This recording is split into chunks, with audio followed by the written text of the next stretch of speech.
Is it working? The mic? Okay.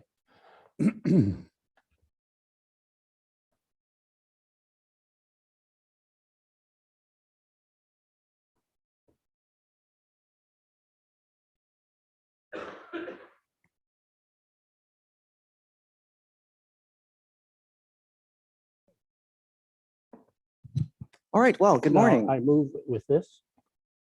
Yeah, okay. Well, it's my great pleasure to introduce our third keynote speaker, Keith Banting. Keith is a professor emeritus at Queen's University in Kingston in the Department of Political Studies.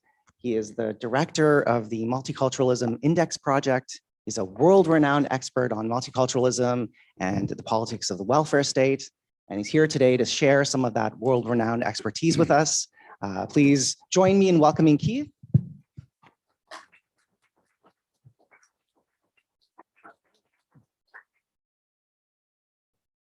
Apparently we're not quite ready technically, so let me just say that I'm very sorry I didn't join the dancers last night, but I'm very impressed the dancers seem to be here this morning. So are we good to go? That's not reassuring. I think so. I think so, yeah. Yeah, I think it's good. Do you have, is that far enough down? The little bar Yeah, down? yeah, that's okay. Well, let me thank the organizers for inviting me. I've, excuse me, it's a long time since I spent much time studying trust. And so it was interesting to see how much progress has been made in that field since the early 2000s when I was involved in a project on trust and belonging in Canada. But now it's going to be slightly different because the word trust will not escape my lips in what is you are about to receive. So I think that my presentation fits more in the last two words of the title of the conference, which is social cohesion and integration. And I'll say a word or two actually about trust, how it differs from what we're talking about, but it will not fundamentally be about trust. So this is work that I've been doing with colleagues, Alison Harrell and Will Kimlicka. Alison is the long-suffering technical analyst who puts up with Will and me. I should say that Alison is the person who does the technical stuff, and if you have really technical questions, I'll have to get back to you after I check with Alison. We've been involved in a project for a number of years now, and it's clear it's going to take more years to get to where we had initially thought we could get to quickly. And so this is a kind of interim progress report. And there are many miles yet to go in this particular project. We include, the title is Inclusive Redistribution, and I'll explain what we mean by that, and perceptions of membership across national comparison. Okay, maybe we're not ready. Okay, so for a very long time, I've been interested in the politics of redistribution and politics of the welfare state, in fact, for much of my career. And in the last 15 years, approximately, I have, with others, focused more of my attention on the issue of the relationship between diversity and redistribution, the relationship between, in particular, immigration, and support for the welfare state broadly conceived. This was in the early stages, the debate about diversity in the welfare state focused very much on the overall health of the welfare state. The anxiety was that as societies become more diverse, ethnically, racially, religiously, it will be harder and harder to sustain a sense of a collective or common community, which could in turn sustain a robust redistributive state. that argument, that anxiety that diversity and immigration and diversity will erode the welfare state was particularly pronounced as a form of debate in the early 2000s. It was a tension which was highlighted in works by prominent scholars, including Alesina and Glaser in their 2004 book, which predicted that as Europe became more diverse, it would have basically an Americanization of European welfare politics, that the kind of effects of diversity would weaken overall strength of support for the welfare state, and then therefore in time weaken the welfare state itself. Now, I think this form of the debate is fading. There are many people who still study this question, but I think it's a field in which it's kind of stalled. It's stalled in part because the empirical literature, there was an immense outpouring of empirical studies of the relationship between immigration, diversity, and the welfare state. The empirical literature was relatively inconsistent.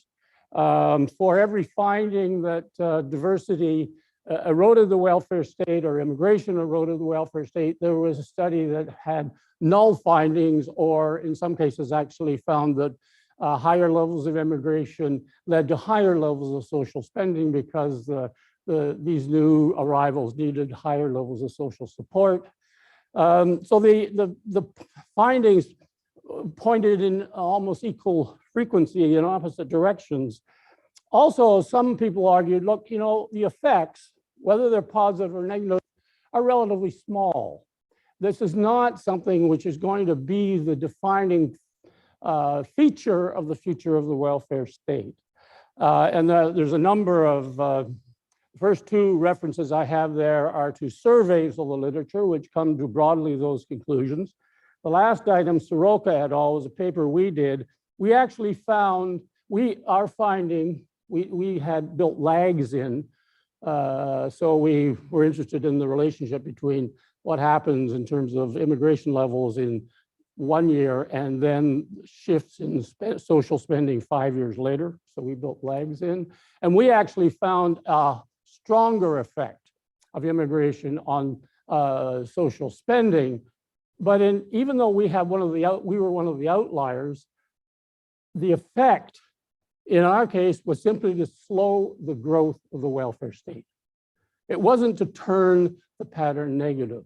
And so I think the literature is all over the map on this, but I sense a declining level of intensity about the debate. I think the debate is also shifted in part because the welfare state, just looking at the world, seems to be more resilient. That is, it's not clear that the welfare state is in terminal decline. It's shifted, it's weakened in many ways in some countries, but if you look at social spending as a proportion of GDP across OECD nations, those numbers are still inching up. And just intuitively, it's not obvious that the public support for core elements of the welfare state have weakened. I mean, Mr. Macron didn't actually have a lot of fun trying to reduce or raise the retirement age for pensions.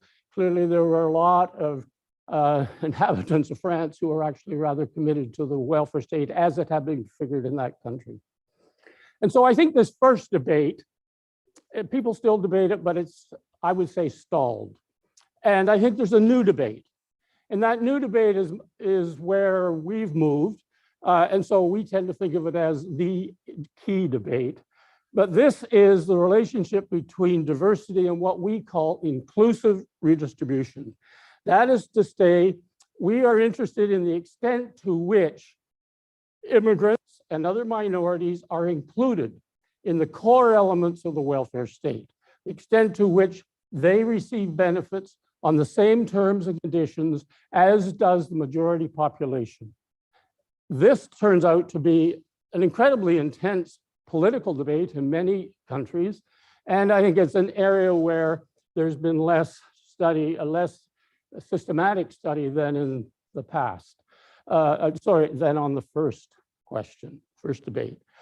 So Many people refer to this pattern as welfare chauvinism, and but we will, as the obverse of it, we just refer to inclusive or exclusive redistribution. So the underlying fear here, obviously, is that a shared community may still sustain the welfare state, but it also establishes sharp boundaries on inclusion in that welfare state.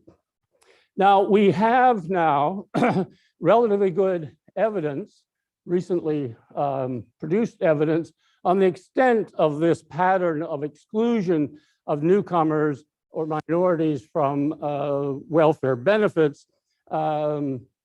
Edward Koning, a Canadian political scientist, and I like to shout out to him because he's a former grad student at Queen's, and Scott Matthews when he was still at Queen's, and I supervised him. But set that aside, he has actually produced an extremely useful index of the level of inclusion or exclusion of immigrants in welfare benefits. And a number of the patterns that emerged from his work is an index of 21 countries, and it's very detailed, very impressive. A number of strong conclusions stand out. One, welfare exclusion is not new.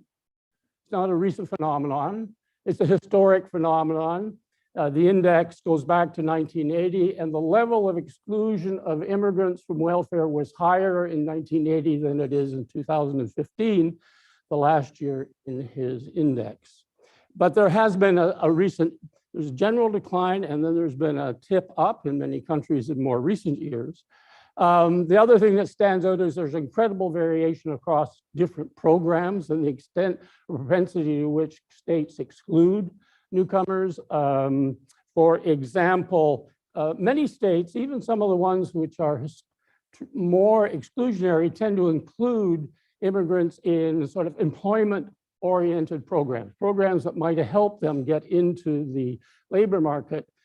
On the other hand, social assistance, actual cash benefits for those in need, is probably the most sensitive program and the one where you see the largest patterns of exclusion. The other point is that there's great variation across countries in the level of exclusion, which is sort of makes it a fun thing to study. There's lots of variation, and interestingly, that variation is within welfare state regimes. That is to say, it is not the case that all social democratic welfare states are at one end of the distribution and all liberal welfare states at the other. There's variation within those categories, which means that it's difficult to assume, it was difficult to explain the patterns by reference to welfare state regimes.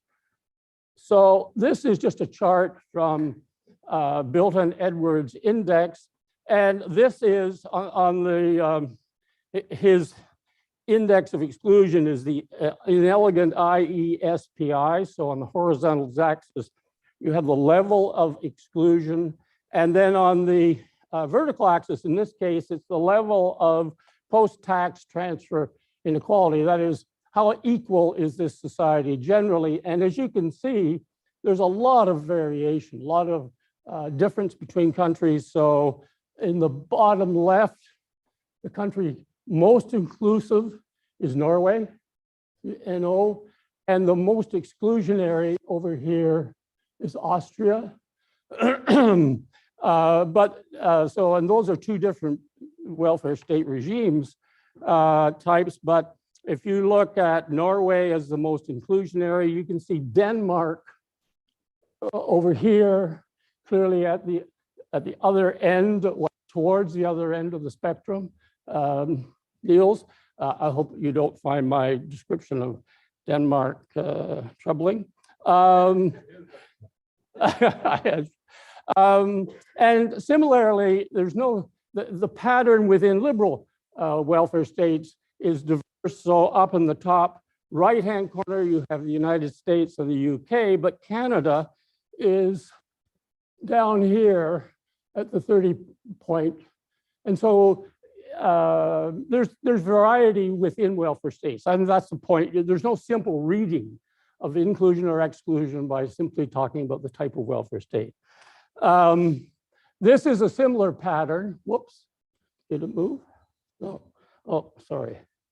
This is a similar pattern and this just looks at the relationship between multiculturalism as measured by the Multiculturalism Policy Index, which Will and I manage, and immigrant welfare exclusion. Now, in this case, there's a regression line, and so there does seem to be a positive relationship between, in this case, inclusion. The last chart was exclusion. It's been flipped in this for reasons I can't remember, but talking about inclusion, there is a relationship.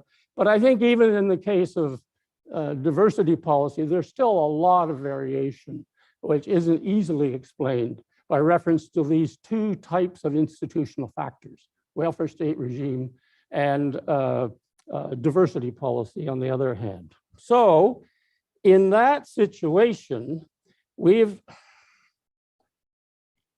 assume that perhaps a good place to start is at the level of public attitudes. What is it, or what is the pattern of support for inclusion or exclusion of newcomers or other minorities from the welfare state? So the question we asked is, what would one look for if one's looking for attitudinal support for inclusion? One thing you might talk about is universal solidarity. Sorry, Margaret, there's that word. Oh, Margaret's not here, so I'm safe. So let's talk about human rights, but I think there's lots of evidence to suggest that it's difficult to sustain a welfare state on the basis of human rights alone. And we can talk about that literature if you wish. So we are looking for some sort of bounded solidarity, establishing the external boundaries of a community, even though there's a danger of excluding immigrants in that process. And so we look at three potential sources of inclusive solidarity: national identity, deservingness, and membership. I can be reasonably quick on the issue of national identity because Gina provided a very sophisticated and complex study of the role of various forms of nationalism.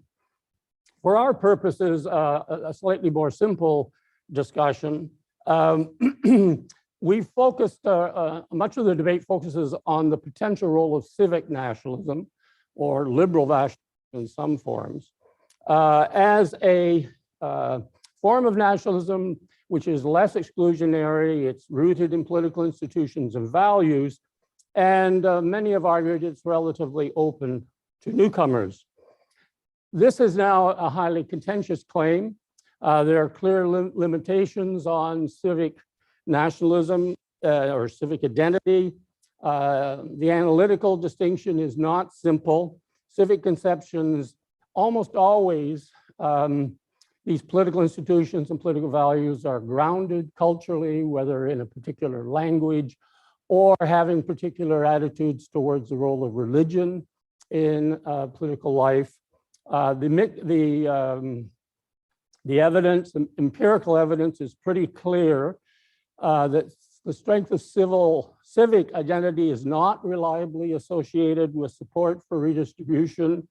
Civic nationalisms can be quite exclusionary. The important paper by Simonson and Bonikowski in 2020 demonstrated that compared to other regions of the world, in Europe in particular, civic nationalism can be quite exclusionary or at least impose difficult conditions related to role of religion and an issue that is often precipitated by the position of Muslims in European countries. And so it's a contentious claim, or a debated claim, better way to put it. But from our point of view, It strikes us that national identity focuses primarily on the external boundaries of the nation. Where do you draw the border? Who's in and who's out?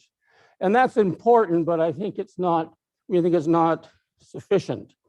Inclusion or exclusion depends not only on the boundaries of the nation, but also on internal hierarchies within the nation. And because lots of the people who are being excluded are actually citizens. And so we think we need to supplement a discussion of identity, national identity, with something else. Will I ever learn? Okay, a second set of arguments that we have drawn on heavily is the literature on deservingness and inclusion or exclusion. The ranking of, well, deservingness has been a historic form of prejudice and argument in welfare state policies. It's a historic, there's the historic rhetoric about undeserving poor, which runs like a nasty thread through much of the history of the welfare state in many countries. More recently, there is a ranking of deservingness of groups of potential beneficiaries, which has been carried out in Europe by Van Oorschot and his colleagues, where they look at a whole range of groups of potential beneficiaries, starting with the elderly and the people who have handicaps and people who are unemployed. They have a set of about 7 categories of people, and they have asked they have done attitudinal surveys to determine which groups are seen as most deserving.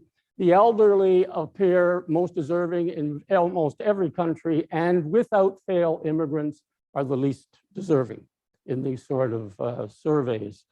Now, when you look at their analysis, the drivers of deservingness, what is it lie behind these differential judgments? It's clear that much of it is driven by what is termed control and need. Control is the belief that a person's situation is under his or her own control.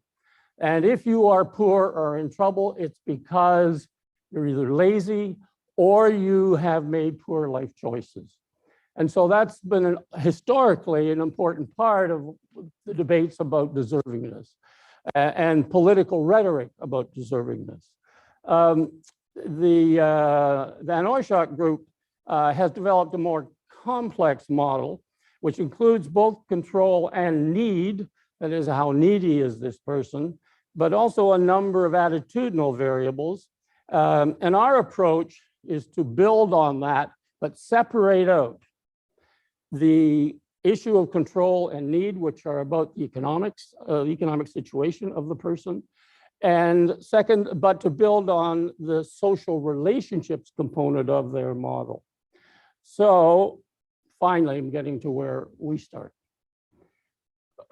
We want to argue that membership and inclusive redistribution are important. And in this, we are building not only on the work of Van Oorschot and others, but on a long tradition in the welfare state literature, which dates back at least as far as T.H. Marshall, who argued that the welfare state rests on a, quote, a direct sense of community membership based on loyalty to a civilization that is a common possession, end of quote.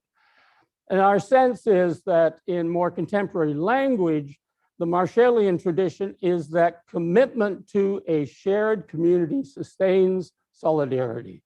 The common assumption underpinning the welfare state literature is that if you are seen to be members of a common community, you will be prepared to support each other in times of need. I think this idea is implicit in many approaches to the study of the welfare state, but we think it's understudied. So our core questions are 2, really quite simple. First, do members of the majority population see minorities or immigrants in many cases? Do members of the majority population see minorities as committed to the collective enterprise, committed to the common political community, question 1, and do membership perceptions of membership of minorities influence support for inclusive redistribution? That is, to what extent is the willingness to support the inclusion of minorities dependent on your sense that they see themselves as part of a common community? So we've tried to pursue this intuition in a number of studies. We carried out a pilot survey in the Canadian case several years ago, and I'm going to talk about some of the initial results from the pilot, and then we've recently carried out a comparative survey, and I'll talk about the results from the comparative survey afterwards. Okay, so we're interested in the pilot on the relationship between membership perceptions and support for inclusive redistribution, and also something I'm not talking about as much, support for political claims making. That is, support for the political agency of immigrants or the political agency of minorities in the country. So this is Canadian evidence. So in this study, okay, in this study, we considered minorities generally. So the majority population we're talking about is the English-speaking population, and we are looking at their perceptions of the membership commitment of French Canadians, Indigenous peoples. This survey is old enough that they were actually called Aboriginal peoples, but Indigenous peoples and immigrants. So what we did is essentially ask people what their perceptions of the commitment of immigrants and minorities to a shared political community were. We asked them to compare these minorities to other Canadians, and we analyzed the relationship on a 5-point scale. The dimensions which we asked people to reflect on and give us an assessment of were the following. To what extent do you think that minority, the immigrants, Indigenous people, French Canadians, to what extent do you think these people identify with the country compared to other Canadians? To what extent do you think they care about the concerns and needs of other Canadians? Are they willing to make sacrifices for others in society? Do they contribute their fair share of working and paying taxes? How proud are they to be Canadian? And how willing, this one says immigrants, but it was asked of all three countries, all three groups. How willing are immigrants would be to volunteer to fight for the country? So these are actually 6 indicators of people's perceptions of minorities.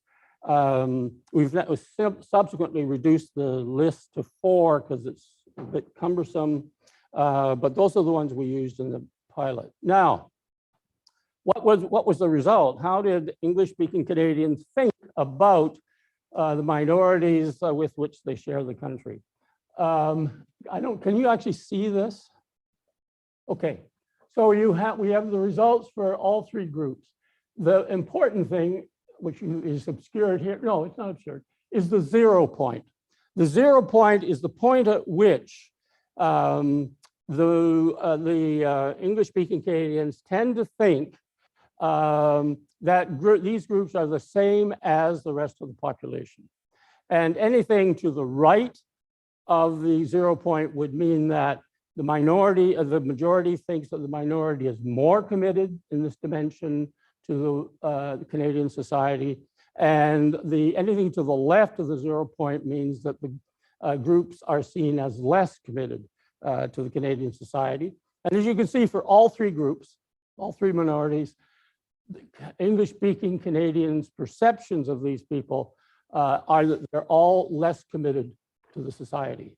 It varies across indicator, and well, all with one exception. They're on the left side of the 0 point. it is and this is particularly marked for immigrants and what were then called Aboriginal peoples. The French-speaking Quebecers, intriguingly, are seen as a little closer to being committed to the country, even though this is a group that twice voted on separation from the country. So the relationship between these perceptions and the reality of how these people actually think about the country is something this data doesn't speak to. We're talking about majority perceptions. It's another way of talking about prejudice or misinformation to some degree, at least, about the orientation of minorities to the collective identity. So those are the different scores showing that there is, well, what we call membership penalties. That is, immigrants and minorities are subject to penalties in the perception of the extent to which they see themselves as members of the society. Do those membership penalties matter? We looked at the impact of these perceptions on both support for inclusive redistribution and in the Canadian study, but not the cross-national study, minority political agency. We have the data in the cross-national study, we just not looked at it yet. So we measure inclusive redistribution here by asking whether people support ensuring that members of the group have access to social assistance when needed, that government should ensure that members of each of these groups have access to social assistance when needed. Government should provide a decent standard of living for members of the group, and government should reduce income differences between members of the group, all three of these groups, and other nationals. For minority political agency, we asked, thinking about the group's demands, and we set out the kind of demands typically made by these groups in political life. Please tell us how much you agree or disagree that the group has the right, note that, the right to make such claims. So support for inclusive redistribution by membership perceptions. Bottom line is here, these perceptions matter, and they matter for support for inclusive redistribution. That is the inclusion of minorities in the social benefits of a redistributive system. So on the left side, you have the attitudes towards support for inclusive redistribution. If you have low levels of your perceptions are that these groups are not committed collectively to the collective endeavor, and that those shared membership perceptions strengthen, that is, you're more likely to think of these people as part of a collective endeavor, committed to it, the support for redistribution rises significantly. Interestingly, and this I think is a change from what one would have expected from data, the limited data we have from the early 2000s. If you look at which line is higher or lower, it's the Aboriginal line, which is highest, which means that support for redistribution there is higher than for the other two groups. I don't think that would have been true. Certainly studies we did in the early 2000s didn't show that pattern. So I think there's some reflection of contemporary debates in Canada in here as well. So, okay, so support for inclusive redistribution seems affected by these membership penalties. Support for group political agency. To what extent do you support the right of minority groups to advocate for benefits which are relevant to their particular situation? And as you can see, once again, membership penalty, what we're calling membership penalties or perceptions of membership matter. The slope is about the same. And once again, Indigenous people come at the top, which is interesting. This chart has a line at the 0.8 level, and we asked what people thought of the elderly. in terms of supporting political action by the elderly, and that's probably the most favored group in the country on these sorts of issues. And as you can see, if you believe that Aboriginal peoples are committed to Canada, your support levels are actually rising beyond those for the elderly. So from this, we deduced, this is a pilot, we deduced that these membership penalties matter. But of course, Canadian evidence tends to be discounted. Canada's a funny country.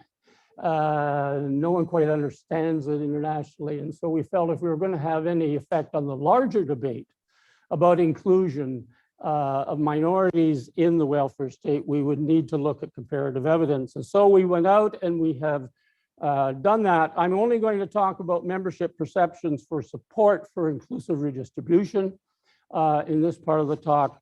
How much time? I guess I've still got time. Yeah, okay.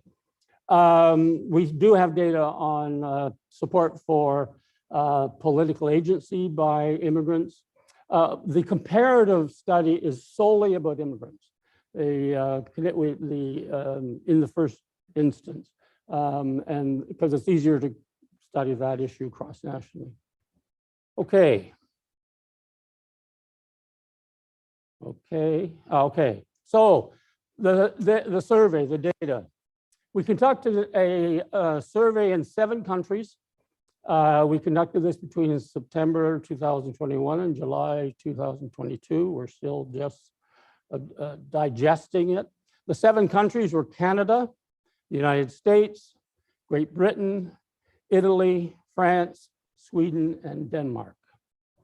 Choice of countries was driven by a desire to have countries which represented different types of welfare state regimes. So we have a couple of social democratic welfare states. We have a couple of what Esming Anderson called continental or conservative welfare states in Italy and France. And we have 3 liberal welfare states in Canada, the United States, and Great Britain.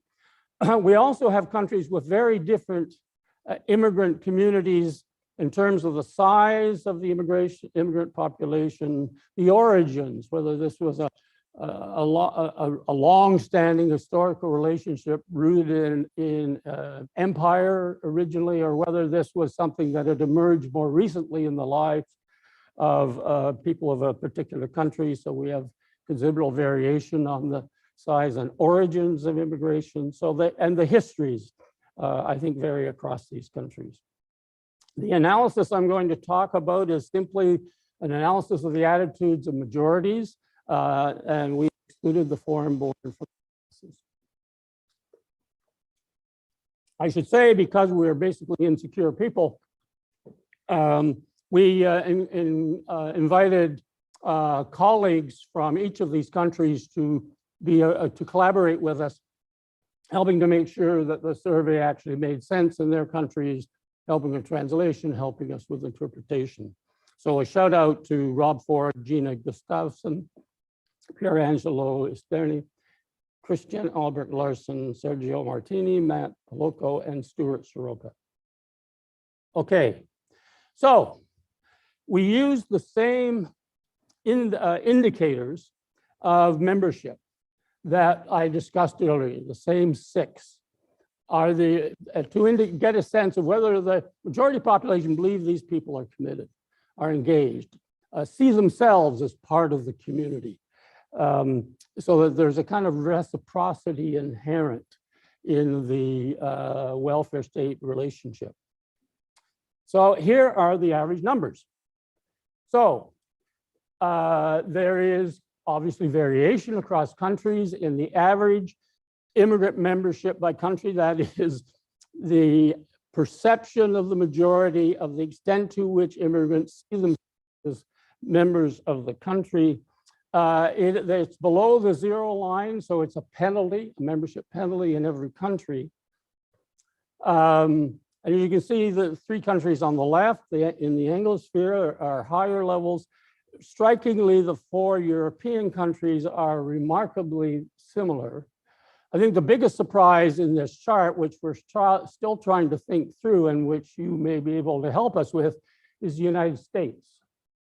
The United States is the country which comes closest to seeing immigrants as committed to the American community as the majority population, which seems counterintuitive. It's not a statistical artifact. Allison has punched this result 7 ways to Sunday. It's not a reflection of who ended up in the pool. Those can't be the explanations for the U.S. anomaly, is not the right word, but U.S. finding. A number of suggestions have been made. First, opinion in the United States is highly polarized. And if you look at the attitudes of Democrats in the United States, they are very strongly in favor of immigration, more so even than the kind of progressive elements in Canadian politics. That's one. It may be a reflection of polarization. The other side of the polarization is that the conservative Americans are not disproportionately more opposed to immigration than conservatives in other countries. So the polarization effect may push you towards the line. Is that if you look at the 6 indicators, right? I don't know if you remember them, but one of them was how proud are immigrants to be in the United States, right? That was roughly it, how proud. And a couple of Americans have said, well, of course immigrants are proud to be in, yeah, they've made it into the best country in the world. Why wouldn't they be proud? I don't know whether that's the logic going on here, but it must mean that Americans, when they think of immigration, are not thinking of the southern border. There must be a mental division between the way in which they think about immigration and the way in which they think of asylum seekers in the South. But we don't have evidence of that. We really need to do a survey which says, when you think of the word immigrant, what do you think of? Anyway, so we have some variation here. Interestingly, if you look at, we've surveyed a number of attitudes, a wider range of attitudes towards the nation. So a whole range of measures of the sort of political identity side. What is interesting, you can't read this, I'm sure from where you are. What is interesting about this chart is that the highest level of variation across countries is for membership, the first one. There's considerable variation across countries compared to what we find about variation in support for an ethnic nationalism.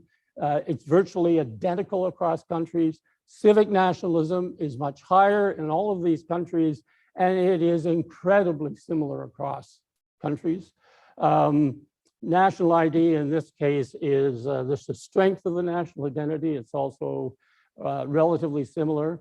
Attitudes about control. Remember I said we set aside the control and need dimensions of the Van Oorschot conception. So we control for those in the model.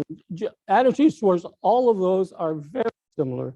Effect here is a measure of xenophobia, and we have an anti-immigrant scale as well. Anti-immigrant scale is relatively similar. Effect is a bit more variation, but the strongest variation across countries is actually in membership. So we take some heart in the proposition that may be useful to study variation and outcomes. Whoops, I've lost. Oh, there you are. Okay.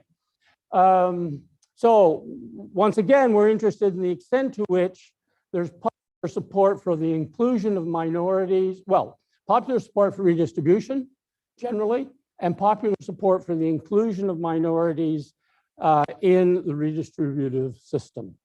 So we asked in this survey, the cross-national survey, first, we took a measure of the support for redistribution generally. So on the left, general redistribution. Government should provide social assistance to those in need, see to it that everyone has a decent standard of living, should redistribute income from the better off to those who are less well off. Right? So we're trying to measure support for a general redistribution of the traditional form that we have talked about and studied. We then have a set of parallel questions, almost identical in thrust, for inclusive redistribution. Government should, in this case, ensure immigrants have access to social assistance when they need it, provide a decent standard of living for immigrants in the country we're interested in, and reduce income differences between immigrants and other nationals. So that's how we measure support for redistribution and inclusive redistribution. Now, here we have support for general redistribution. That is support for the basic attitude that governments should intervene to reduce inequality and provide support for individuals. What is interesting here is that membership, this is all countries. We just collapsed it for ease of exposition to all countries for a moment. Excuse me. And membership matters here. It's a significant, statistically significant factor. Interestingly, in this case, civic nationalism is actually a little stronger. It also emerges as a significant factor. And so the proposition, and Gina was sort of trying to parse, but I'm not sure she was asking about support for general redistribution in society. But our findings fall on the side, remember I said there's a lot of controversy about this question, falls on the side, at least for general redistribution, for civic nationalism to be positively related and more strongly so than anything else. The rest doesn't matter much. Affect, that is control for xenophobia, operates in the way you would expect.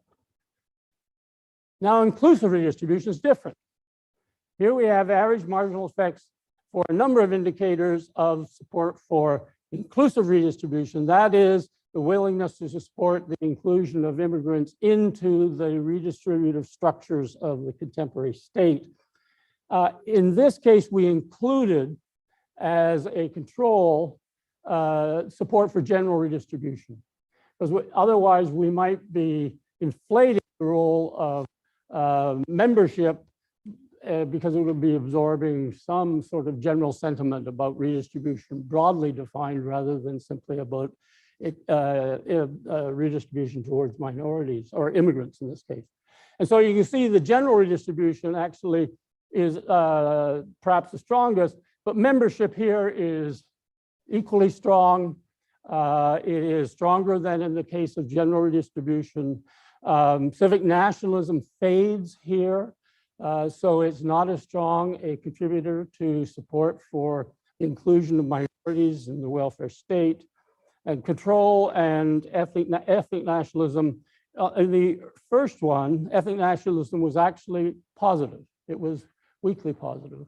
So any form of nationalism may be supportive of redistribution broadly defined. And if you think of where radical right anti-immigrant parties in Europe are, many of them are now strongly pro-welfare state. So that's consistent. In this case, ethnic nationalism is clearly a negative factor. Civic nationalism is positive but weaker. And then affect matters a lot here. That is the extent, the measure we have for xenophobia matters a lot. Here we have, so the last slide was just for all the countries combined. This one is captures it by country, but it's obviously hard to read. In all cases, in all countries, membership perceptions are significant, positive and significant. If you believe people are minorities, immigrants are more committed to the society, you are much more likely to support their inclusion in the welfare state system or the redistributive system. But there's variation across countries, and the countries of which it matters most are the Scandinavian countries. So the bottom line here, the blue line, is France, Sweden. is the blue line is Sweden. You can see it starts low and it rises to the second highest. So membership perceptions seem to matter a lot in those societies. And it'd be interesting to try and, well, I'll say in a minute, we haven't yet sorted out what's driving these variations, but it's most marked in countries with strong welfare states.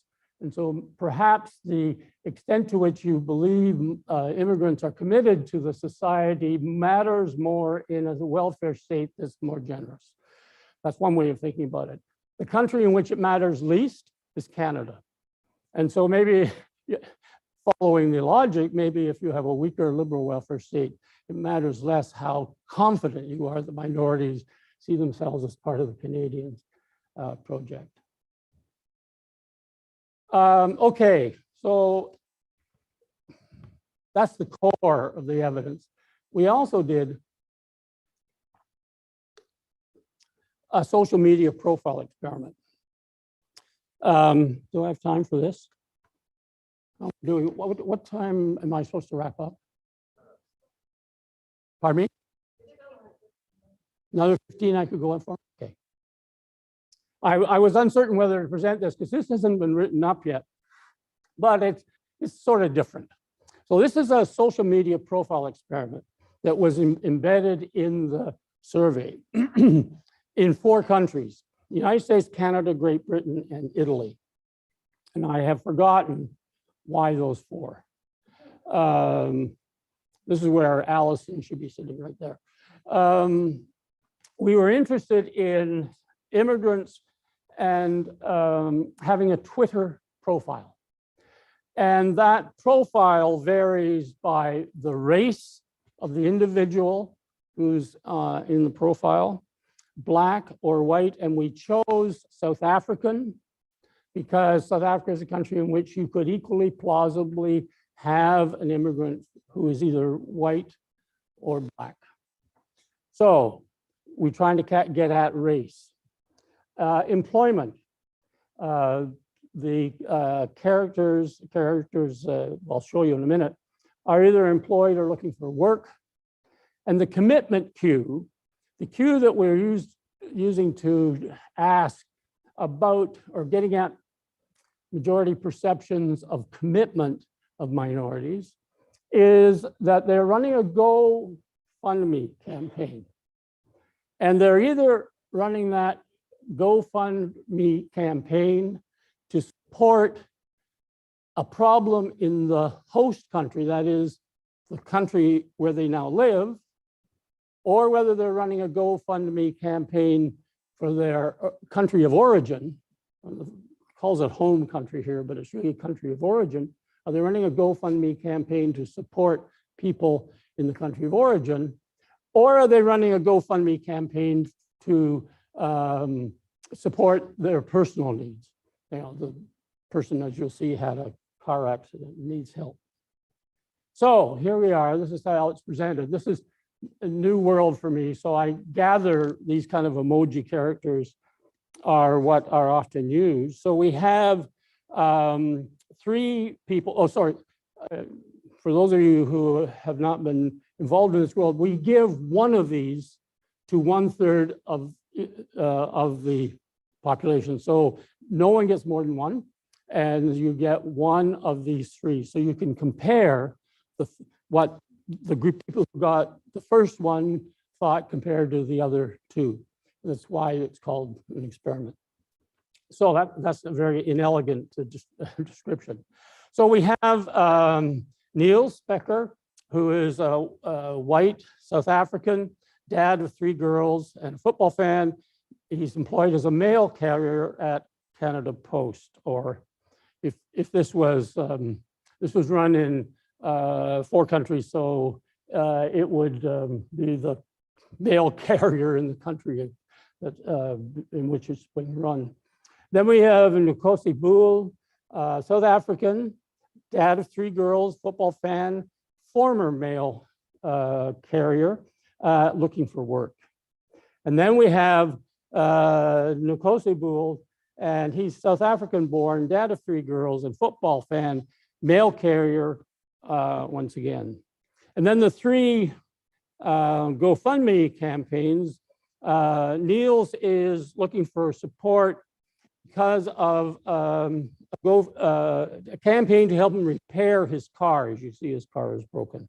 In the middle case, please support my GoFundMe campaign to help those affected by a flood in South Africa in his homeland. Thank you for your continued support. And in the third place, please support my GoFundMe campaign to help those affected by a flood in Alberta, in the host country. Okay, so those are the cases. Now, people were then asked, how strongly do you think this person identifies with country, let's say Canada? How much do you think he cares about people in country? So we're trying to get at those membership issues. And what about social assistance from government? Do you agree or disagree he should be able to receive cash payments? So what is interesting, this is for all countries. What is interesting is that a GoFundMe campaign for the host country is powerful. It has a big impact on membership perceptions. People are much more likely to see that person as committed to their new country. Home country, employment, and race don't matter very much to the outcomes. So what about social support? Once again, well, in this case, running a GoFundMe campaign for the host country, your new country, it produces positive support for redistribution if this person needs social assistance. Running it for your home country, your country of origin, is powerfully negative.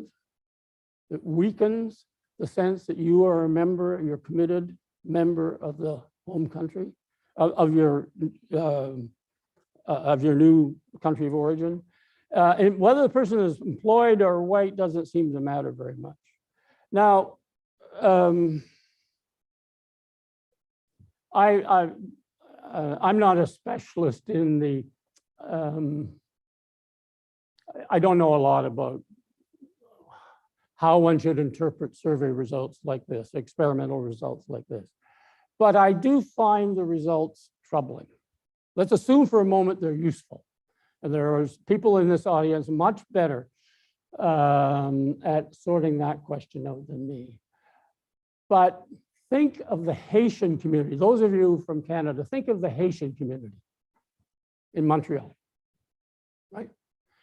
What this says is if they run a GoFundMe campaign to help the people in immense distress in Haiti, it will weaken the majority's conception of them as committed to the country. Whereas if they run a GoFundMe campaign to deal with a flood in Alberta, the sense that they are committed to the Canadian project goes up. And that these membership penalties actually matter for the support the Canadians, in this case, Canadians have for their inclusion in the welfare regime. So I'd be interested in your reaction to this additional bit of evidence. So initial results. These are initial results because this is clearly a multi-stage project and we are sort of just in the middle of it. I think what we can conclude at this time is that inclusive redistribution is a big issue. Thinking back to Edward's numbers, it's highly variable across countries, and we don't yet have a good handle on what is driving those. It doesn't seem to be the welfare state regime. It doesn't seem to be, I don't think, I wouldn't make the claim that it's the diversity policy regime. So we turn to attitudinal levels of support. And here I think it's really important not to just focus on the external boundaries of the nation, that is on the boundary conditions, if you will, but also to look at the internal hierarchies.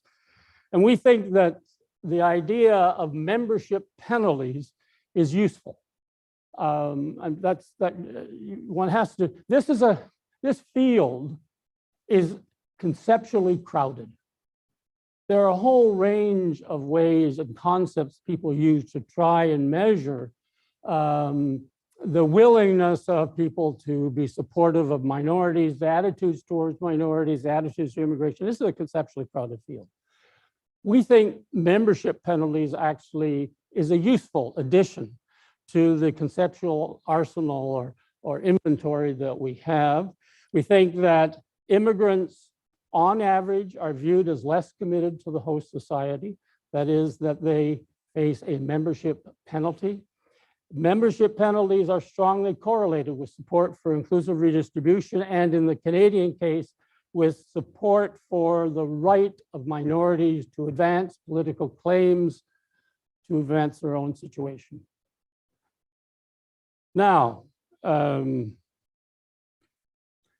it's important to say that we're not making the claim that these membership penalties are anything other than driven by a whole range of misinformation, prejudice in many cases. That is, there's no evidence that these membership penalties are correct, right? There's no claim here about that question. The question is, do majorities of the population have views on the question of whether immigrants or other minorities are committed to the society, and that those membership penalties matter? Now, there's lots of limitations to this research. Immigrants is a big category.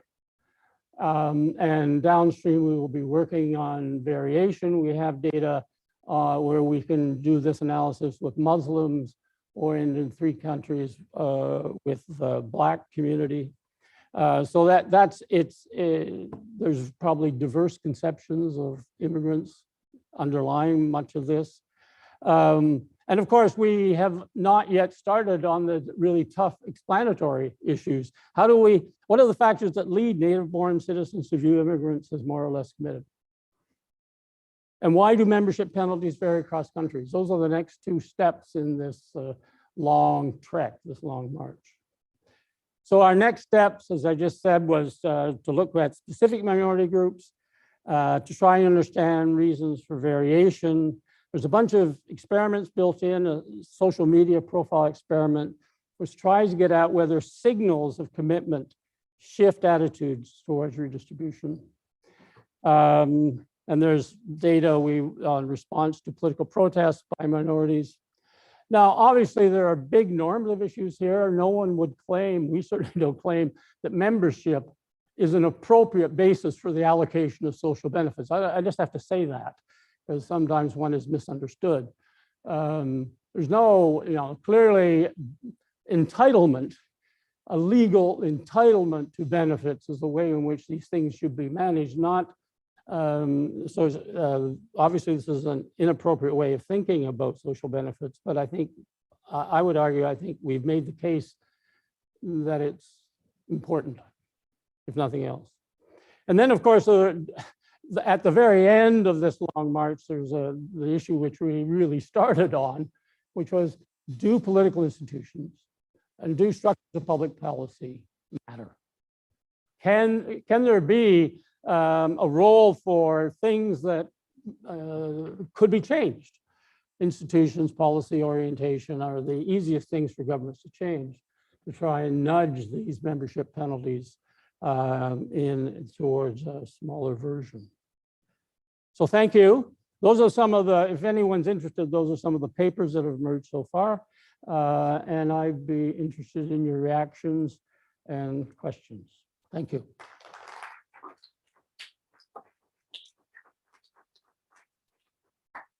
We have about half an hour for questions. Oh, I should have talked longer.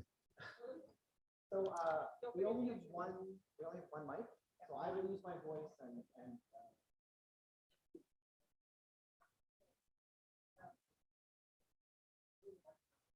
so I will start the queue when we start with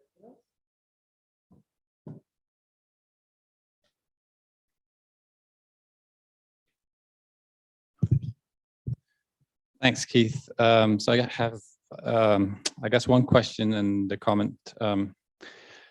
So the question pertains to the sort of causalities involved and your reflections on them. So when you find a positive correlation between perceptions of commitment to the community and positive attitudes to inclusive redistribution. I mean, I guess there's a question of causality there. Which way does the causality go? But also, there might be something that explains both, right? So just having positive attitudes either to minority groups or to diversity might drive up both, I suppose. At least there's a question about the causalities involved there. The comment pertains to the finding that perceptions of commitment to community tend to play a larger role in social democratic welfare states for attitudes to inclusive redistribution. And my thought was that I guess a possible explanation of that would be that in social democratic welfare states, immigration tends to be more costly for the welfare state. And there are all these calculations that play a large role in public debates in social democratic Scandinavian countries. People are very aware of that. And so commitment to the community may be perceived as more important for inclusive redistribution because it's costly. It's for the state to do that, and for various reasons, and also levels of social support tend to be higher. Unemployment rates for immigrants tend to be higher. So I guess that could potentially explain why it matters more that minorities or immigrants are perceived as being committed to the community and to the political project of the welfare state. Anyway, that's just a potential explanation. So do you want me to answer now, or do you want to take a bunch? On the direction of causality, I mean, you're obviously right. It may well flow in both directions. We don't have a way of sorting that out. On whether it's influenced by some underlying condition, I think we have tried to get at that in a number of ways. I didn't talk about the range of controls. There's a page of which lists all the controls that we have to try and get at some of that. In some of the early work, reactions to the early work, we were pressed to distinguish our membership measure from one national identity. So there's a national identity. Are you simply draining the national identity of some of its explanatory potential? Because that's what you're basically getting at. And I think that's why we have so many measures of different forms of national identity in the comparative survey. And I think we're able to distinguish that this is separate from national identity. The other challenge was to distinguish this from simple prejudice, simple xenophobia, simple racism. And could that be a factor that's actually driving this? We have included a wider bank of measures to get at that question than we had in the pilot. We have, in addition to it's a thermometer measure of attitudes towards outgroups, but we also have a number of other measures, and we control for anti-immigrant sentiment, which we're hoping might get at some of that. That's actually, I think, a tougher of the two, to find measures that really do distinguish. So some might argue we're just picking up prejudice. And I don't think that's true, but of course I would say that, wouldn't I? But I think we have enough measures in there to say this is probably distinctive. And it performs in ways that, well, is it expected, unexpected? It's at least interesting, at least to us. So those are both good questions to which I only have partial answers. On the social democratic welfare state, I suspect you're right. That although of course this goes, so it's not the membership level, the perceived membership that stands out. Remember when I showed the average perceived membership in the 4 European countries, the 2 Scandinavian welfare states were almost identical to the 2 conservative welfare states, where, you know, social insurance mechanisms tend to make it more difficult for new countries to access a full slate of social benefits. So it's not at the level of the membership penalty that shows up, but it may, I think you're probably right, that the fact shows up, the difference shows up actually in the impact and support for inclusive redistribution. And the logic that you suggested is, I think, well, impeccable, which is a way of saying I agree with it, that it is probably more important in those countries where the benefits are more generous, they're more universal, the cost to the society of inclusion is higher. I think that helps explain this differential reaction on the membership penalty, the size of membership penalty. Scandinavia is about the same as Italy. Dare that be true. But on the support for inclusion, the support matters more. The perception, the membership penalties matter more. So I want to preface my comments by saying that I thought this was really interesting. I hesitate to say that, though, based on our conversation last night, Keith, because you suggested that when a Canadian academic says that, they're being insincere. That way. That we're being insincere. That's a really interesting paper. My question, Oh, though. yeah. Ah, damn it. It's sincere in this case.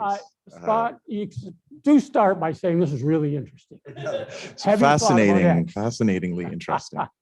Despite that, I have some questions. Yeah. Yeah, and I guess my thoughts sort of overlap a bit with the first part of what Niels was talking about, but maybe I have a more specific focus there, which is, you know, to what extent is ethnocentrism driving this? I mean, prejudice is a very general category of things. It could be measured lots of different ways. Ethnocentrism, I mean it in the more specific sense, is essentially your tendency to draw lines between your group and other groups, which is very much like the concept you're talking about, I think. And there's a few things in your results that really make me think about this. The first is English Canadians' perceptions of French Canadians, or French-speaking Canadians, I guess. I mean, I could be an awfully ethnocentric English Canadian, and if you ask me if French-speaking Canadians care about the country, I mean, I'd have to concede, well, I'm sure they care a lot about Quebec, and other French-speaking Canadians about a quarter of the population. And that may be the difference there. I mean, so kind of ethnocentrism in interaction with the kind of reality, the kind of demographic reality of the country, I think helps to sort, for me, some of those results within Canada. And then the US result, where, you know, America never comes out on top in a horse race like this, you know, from a kind of progressive perspective. But, you know, and I think you're onto something when you suggest that that result has something to do with polarization. I mean, the big driver of contemporary polarization, a number of people would argue, is some mix of authoritarianism, ethnocentrism, and racial resentment. You know, 3 big concepts hard to pull apart in a regression equation. So probably all the same thing, or in any case, closely related. And so I can imagine that if we broke that result down by even just partisanship, there would have to be a big difference. So, and I mean, some of your controls do allay my fears, but I you know, anti-immigrant sentiment, I mean, I would really have to look in detail to see to be, sure that, what we're seeing isn't just kind of ethnocentrism.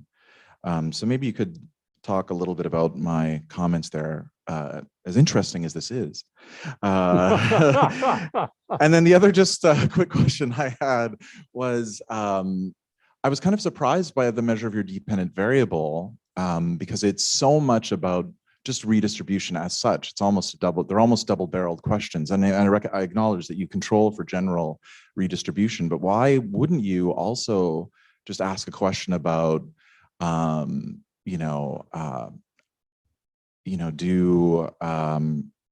should different groups receive benefits on equitable terms or on the same terms as others? Because that's kind of leaving redistribution aside, but there's a certain schedule of benefits that are available to Canadians should they be differentially available to different groups.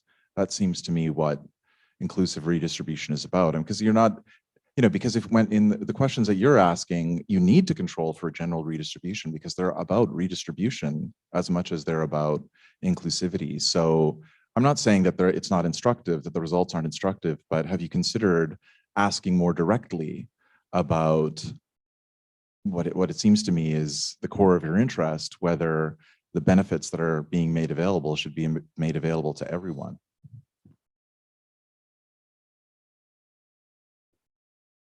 Okay, well, those are three good questions. Are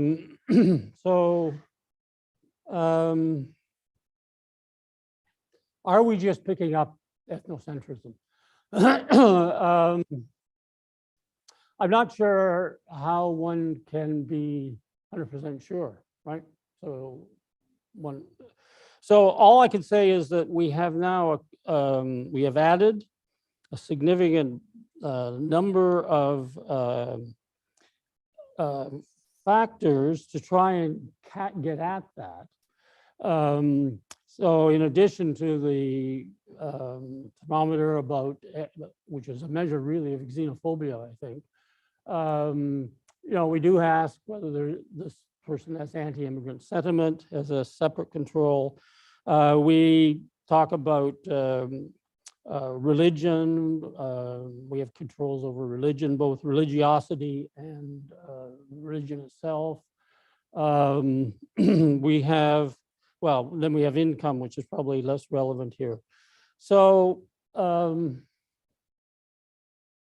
well, let me ask you this question in return. How would we know?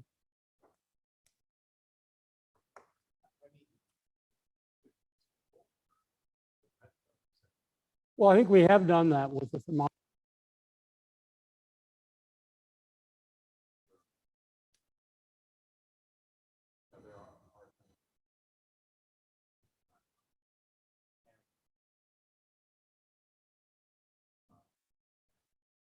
Yeah,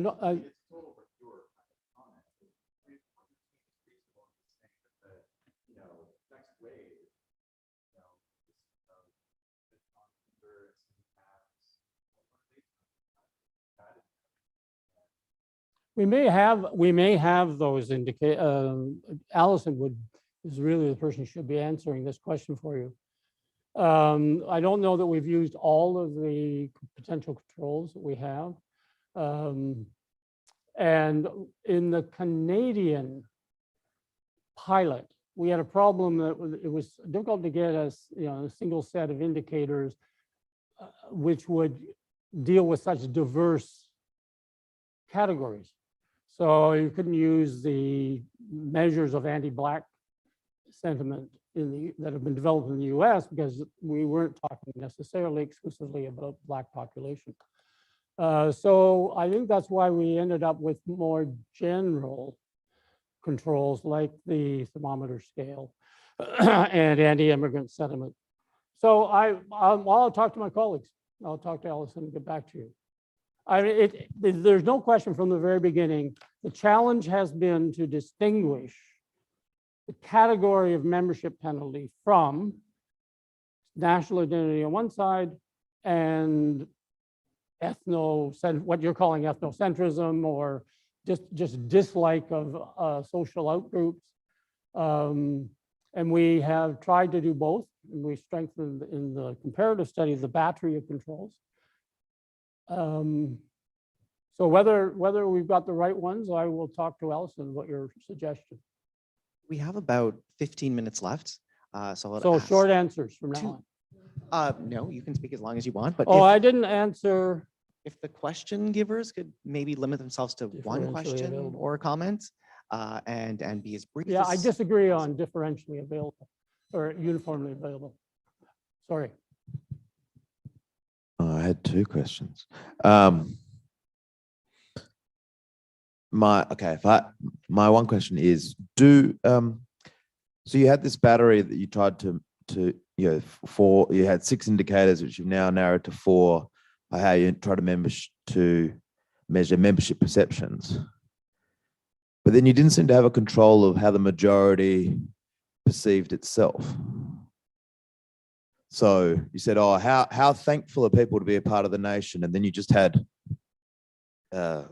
Aboriginal people, immigrants, French Canadians. But what do the majority English-speaking Canadians think of themselves? We did ask that question. I Oh, just okay. didn't put it up. But that's the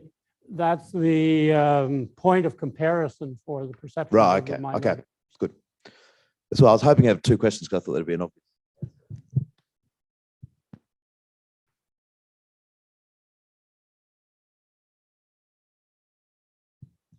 Thanks, Keith. Unlike Scott, I'll just say I always learn a lot from your talks. um, Ah, you're very sincerely. Canadian. Yeah. I will. My one question is a curiosity question. I think about a Canadian case. Correct me if I'm wrong, but about a quarter of the Canadian population is currently or has had permanent resident status, and is so on the path to becoming part of the citizen group and then becoming part of largely the Anglophone, not only, but I'm just wondering how that will roll over time, perhaps in whether you think that's relevant at all, whether you expect there to be a shift. Maybe that's just a very Canadian thing, but I admit I kind of wondered about people like myself as well, right? Like, I think I would have to fall within now the Anglophone mix. I think you said when you defined the Canadian majority, you meant like Canadian born only. But it seems like over time, and that's a big, large group of Canadians becoming the majority. I'm just wondering if that matters. Well, it may well matter to the, for the fact that in the comparative analysis, membership penalties in Canada were smaller, right? So it's quite possible that the larger proportion of people in the English-speaking category are people with an immigration heritage, that their parents came. I'm sure it matters. I suspect it's one of the reasons why the membership penalties in Canada are smaller. It's not just the Canadians are nicer people. That's a very bad kind of assumption to make in social science. So I think the answer is yes. I think it does matter. And so over time, and if that's true, it presumably over time would have the same sort of effects in other countries as well, as the majority itself becomes more diverse. Thanks. My question is about the inclusion of Indigenous people and shared membership in the study.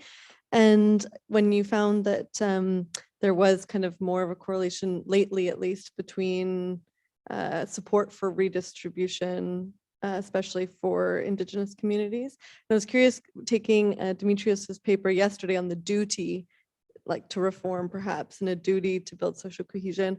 I'm wondering if perhaps there's, if I can put it this way, that I think my understanding from my studies is that a lot of Indigenous communities don't actually necessarily want to be part of a shared membership of the Canadian state, right? You think of Kanawake and like having your own passport, the Iroquois passport, then yeah. traveling on that and not the Canadian passport. So there's not actually a desire to have shared membership.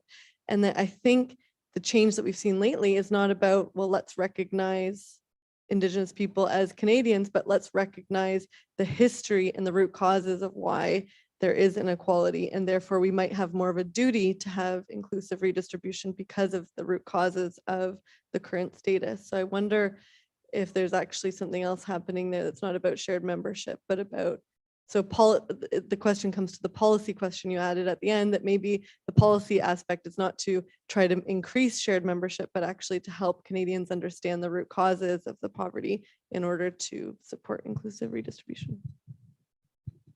Yeah. Yeah, I mean, I guess what was striking about those Canadian numbers was the extent to which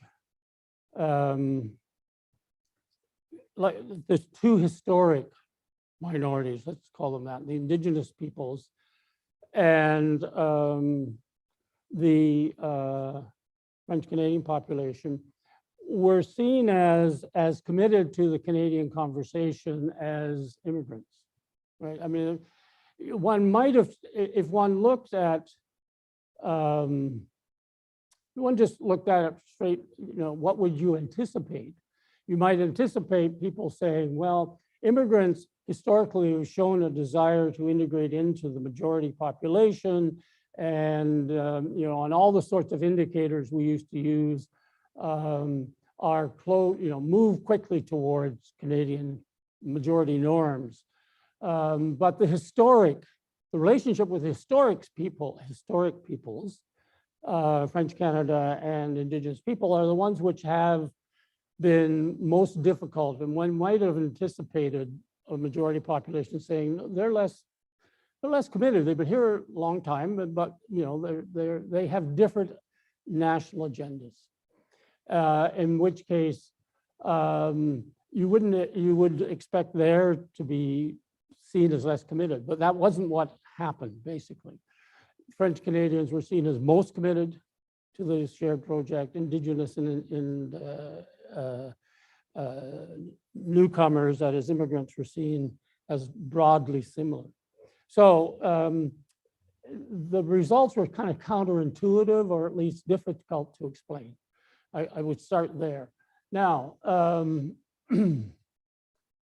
we haven't, so I take it your question is, if the line for Aboriginal peoples or Indigenous peoples is higher, is the Canadian population more supportive of redistribution by this measure than in the other two cases, because they are becoming aware of Indigenous people's problems, or because Indigenous peoples, they see the Indigenous people want a separate kind of relationship? And that's a subtlety I don't know that the population as a whole would pick up on. I may be misinterpreting your question, so why don't you re-ask it?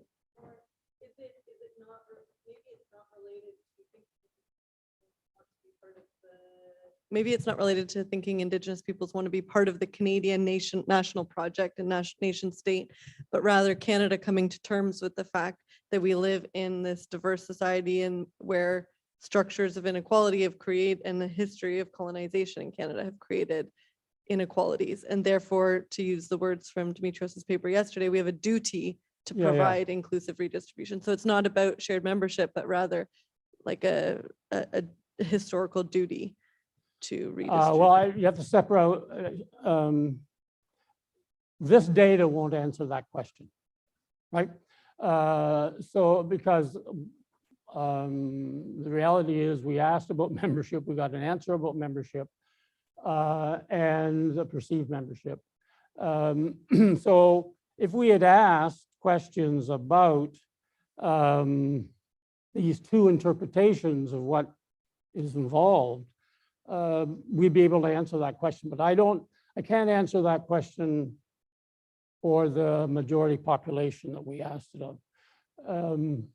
If you're asking my personal opinion, then I think you're right, that the fundamental logic is not one of integration and inclusive redistribution, and that in the way in which we think of it for the immigrant population, it's a completely different logic of the relationship.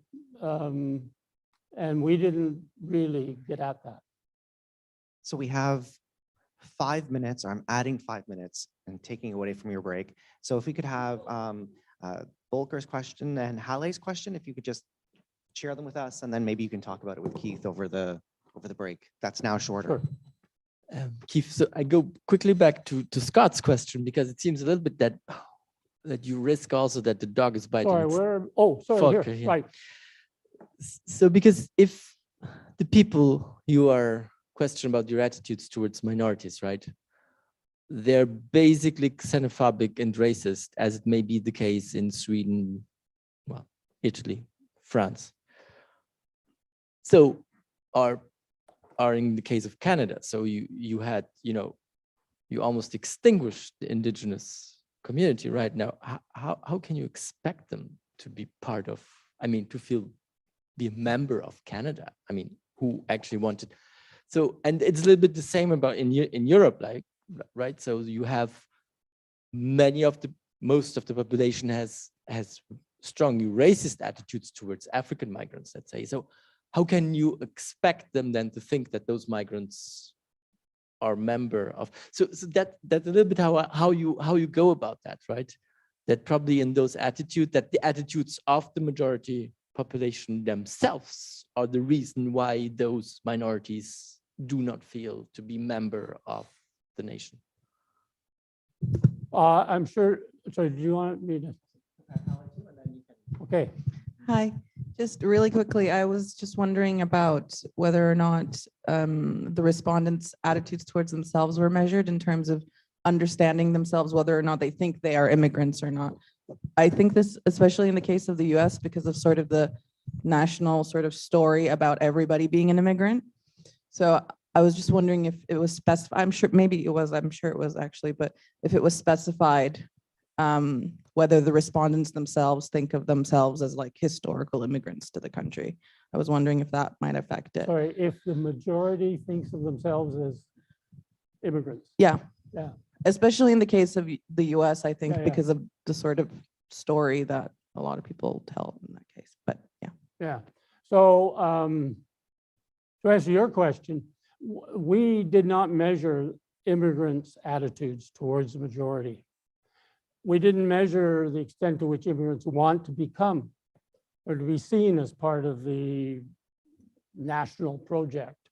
We were only looking at the attitudes of the majority population in each case. I have no way, this study doesn't address the question at all, I guess, of why one would expect people to be to want that. It's interesting, we on this, we had at one point, we asked whether the majority thought minorities, the immigrants or whoever, were grateful for social benefits, because that's one of the indicators that Van Oorschot uses in his measure of deservingness. And we took it out because the idea of asking the majority population whether Indigenous peoples were grateful for any benefits they got from the Canadian state was just a step too far, right? So we did drop that one, we didn't include that in Oorschot's list. But the short answer is we didn't study the question at all. And it's a question worth asking. I think increasingly immigrants are less sure they want us to become part of the majority population in many countries. And in some countries, certainly including this one, there's a growing number who choose to move on, not to stay. Immigration is more transnational than it used to be, and not everyone wants to become part of the new society. On your question about whether it's an interest, we could add it to the list of possible reasons why the American number is as high as it is. Because that's, it's a surprise and we don't have a good answer to that question. And it's one possibility that Americans tend to think of themselves as former immigrants themselves. I would think that the interesting question is whether that would be less true in the Canadian case.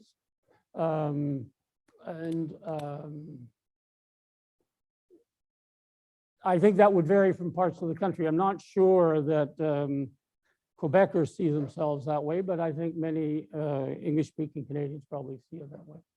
Anyway, so it's a question worth asking about both of those countries, I think. Well, that concludes our session. Thank you Oh. very much, Keith. Oh, you're welcome. Thank you very much for your participation.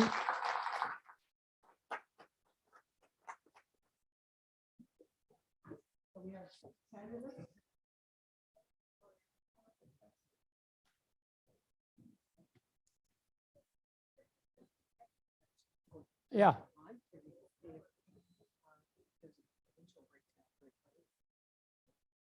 We don't have a big enough sample. We could do Quebec and the rest of the country, but not by province. You need a really big sample. Yeah, sorry about that. No, it was self-serving. Perfect. I understand. Very interesting. Whoops.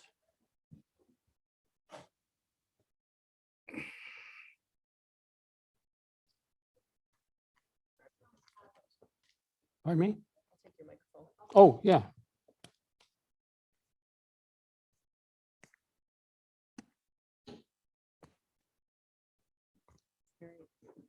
No, I'm hesitant to say it was very interesting, but it really was, quite sincerely.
On the screen. Well, I will follow up.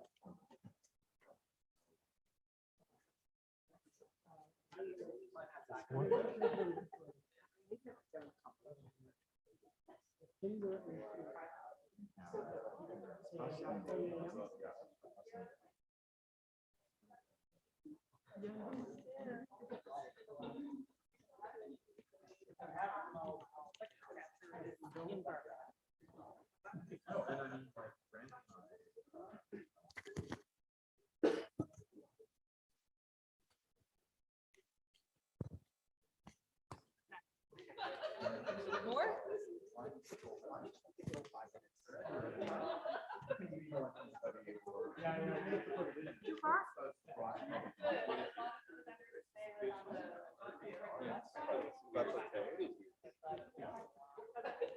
Yeah, I will sit over there just to see the screen. Yeah.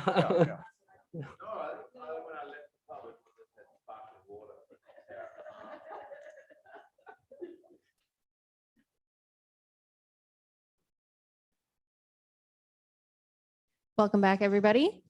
So we have a three-person panel happening. So just like previous ones, we'll do back-to-back 15 minutes, and then we'll do Q&A at the end. Our first presenter is Carrie Wu from York University with their presentation, The Triple Penalty, Trust and Minority Wellbeing. Thank you. So first, I really would like to thank the organizers. Like we had like 2 or 3 weeks ago, we had the big conference at York. I know how much work is bringing people here and taking so good care of us. So thank you so much. So how are you doing?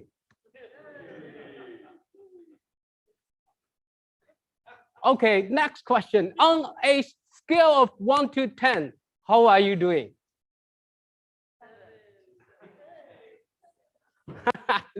Because some of you are coming from the happiest country, right? The Nordic countries, from the data always the happiest, like rank, like Finland, Norway. So that's the data shows. But still, like the point I'm trying to make is that some people are happier than other people, right? So that's like inequality in well-being. So if I just, the first question that you don't give much thinking like, okay, how are you doing? I'm doing well. But if 0 to 10, you will see variations. And then at country level, we also see huge variations. But when we think about inequality, we will think about inequality in income, earning, education, access to the healthcare or healthier than other people. We don't think about happiness or life satisfaction, which arguably is probably more important than money itself, right? So that's the focus for today. And when we think about inequality, the focus here is really on race and ethnicity and inequality. And then there's some research document that racial ethnic minorities always show lower level of happiness and life satisfaction, right? And then in Europe, for example, and also North American, a note is that I want to separate between immigrants and minorities, right? Immigrants, for example, in Canada, like I mentioned yesterday, many immigrants are happier than the native born population if we just looking like people based on the immigrant status. So context matters, and the immigrants, like the categories matters. We cannot just bring, but in general, the minority status, like you being a minority, you will be less happier, right? No matter even controlling your immigrant status. So that's the majority minority gap I'm gonna talk about today. Why being a minority are less happier is associate lower well-being? 2 perspectives. One is an inequality perspective, thinking about because racial minorities often occupying lower socioeconomic status, right? And that because when you have money, when you have status, you can make your life better. And that related to happiness, life satisfaction. Second is discrimination, right? So frequent experience of racial harassment, discrimination individual level and also the institutional level that become very stressful for racial minority, right? So two general theory trying to make sense why there's a gap. But today I'm bringing a third perspective, which I would say it's social support perspective, right? Thinking about not just about economic status, also not about experience, right? It's social support perspective, thinking about like you have connections, you have support, you can trust people. So that's where trust comes in. Lots of research showing that social capital in the form of trust, family support, connections, make people healthier, make people richer. And that related to the socioeconomic position, right? And the other is trust and social capital can also help people cope. For example, when people experience racial harassment, when you are more trusting, you're better able to cope with those stress from negative life experience. So in general, trust, social capital could make people happier, right? But key question is what is the role trust? Because we trust scholars here. What is the role trust play in explaining this majority and minority gap? So then three kind of, for this study, we talking more penalties here. Three penalties. One is a level penalty. So racial minority often have lower trust, lower social capital. So that could, the gap between majority and the minority in trust could potentially explain the gap in happiness, well-being, right? So that's first penalty. Second penalty is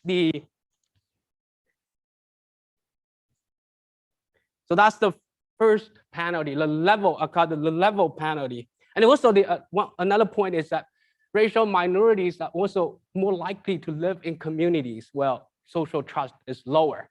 And then that contextual level of trust also associated with well-being, right? So that's another point I want to make is like the level penalty, two kind of gaps. Before I go to third and second and third penalty, I want to talk about this minorities diminished return theory. There's a lot of research, especially in inequality, traditional inequality research saying that, for example, you go to school, I go to school, but if you're a racial minority, you are getting less out of schooling, right? So the diminished return. Gender too, like women go to school as men, but they getting lower return from schooling to schooling. And then money make people healthier, but racial minority making more money, but the return to health is also lower. So that creates what we call durable inequality, right? It's not about individual performance. You can go to school, you can improve your life, but for racial minority, even you go to school, it's gonna increase your life quality, your income, but not as much as member of majority group, right? So we call this minority diminished return and durable inequality. So kind of like borrowing this idea, two penalty, one is return penalty. So I'm looking at whether like racial minority, if they increase their trust, do they getting more out of it relative to members of majorities, right?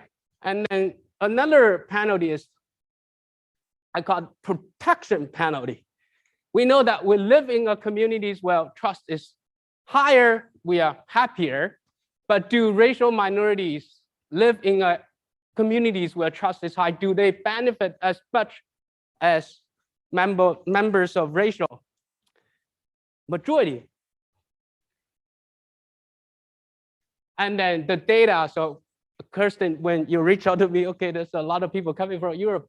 Okay, I'm gonna using the European survey data. My first paper working with the European social survey data. So that's the data is most recent waves. They've been collecting data for over 20 years.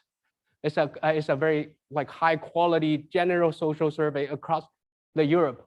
It's individuals nested in NUTS. So if you're coming from Europe, I don't have to explain what is NUTS.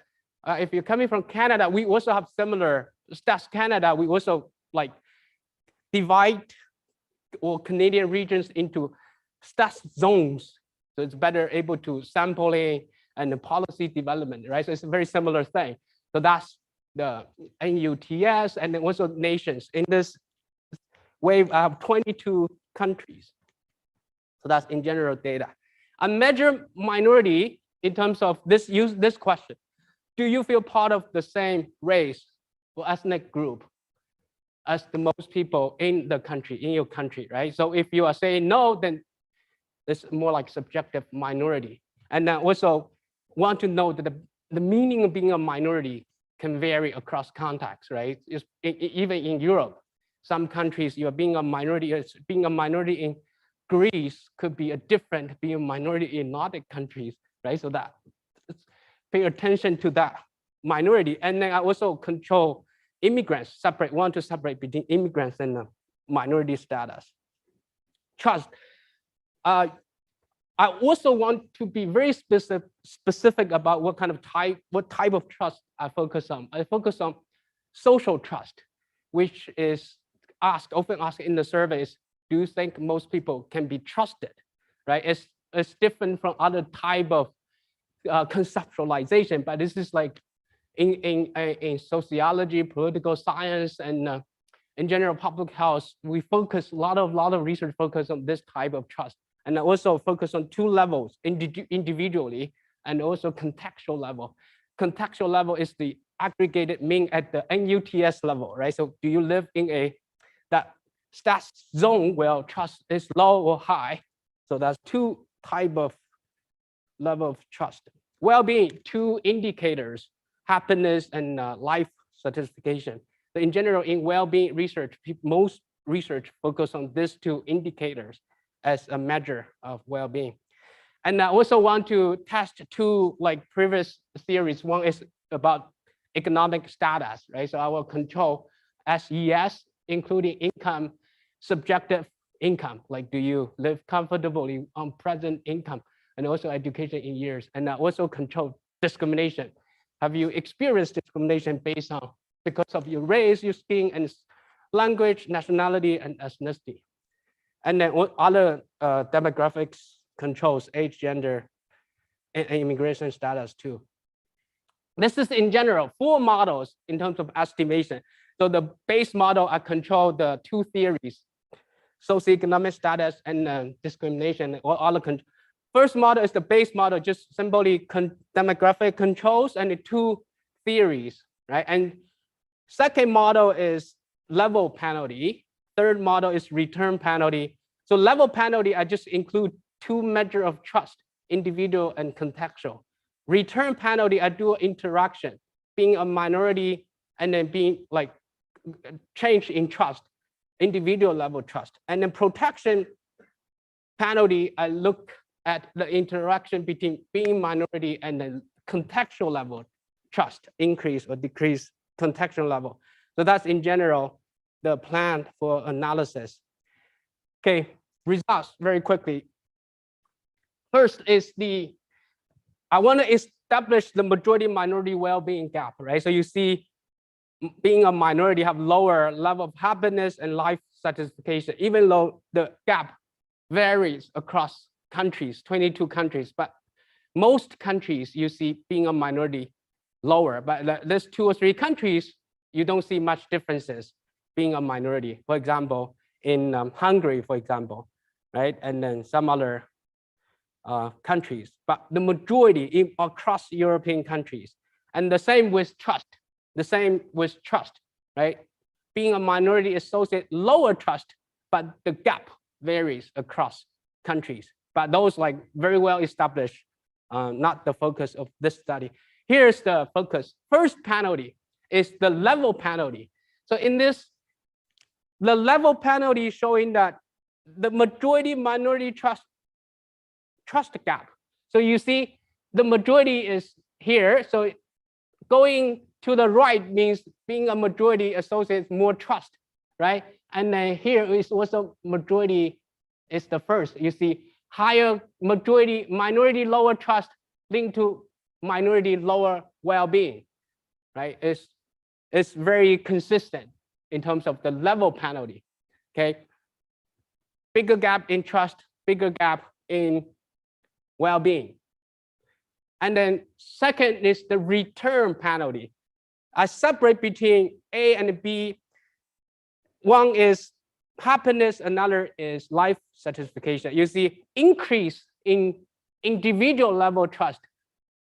Being a minority, actually getting higher return, right? So that's surprising funding, right? Being a minority, you see a higher slope is bigger slope, you see higher return. So that's the return, not penalty, right? So, and then the same pattern for the penalty 3 is minorities living in high trust areas tend to, over time, increase benefit more than the majority, right? So that's in general descriptive patterns. And then the model results show the similar. So this is including all those controls, and then you see being a minorities, and then 2 level of trust, and then 2 interaction terms. All confirms very similar results is that, yes, racial minorities have lower well-being, lower trust in general, and then the gap explains quite a lot. The gap in trust explains quite a lot in the gap in well-being. But members of the minority group enjoy higher return to being more trustful and higher return from living in a more trusting places. So that's in general the conclusion. And then finally, I just want to two points about next step. One is the health as an outcome. We see different patterns. And then also we really need to think about why being a racial minority can get more return, being more trusting, and then benefit more in living in places where trust is higher. Thank you.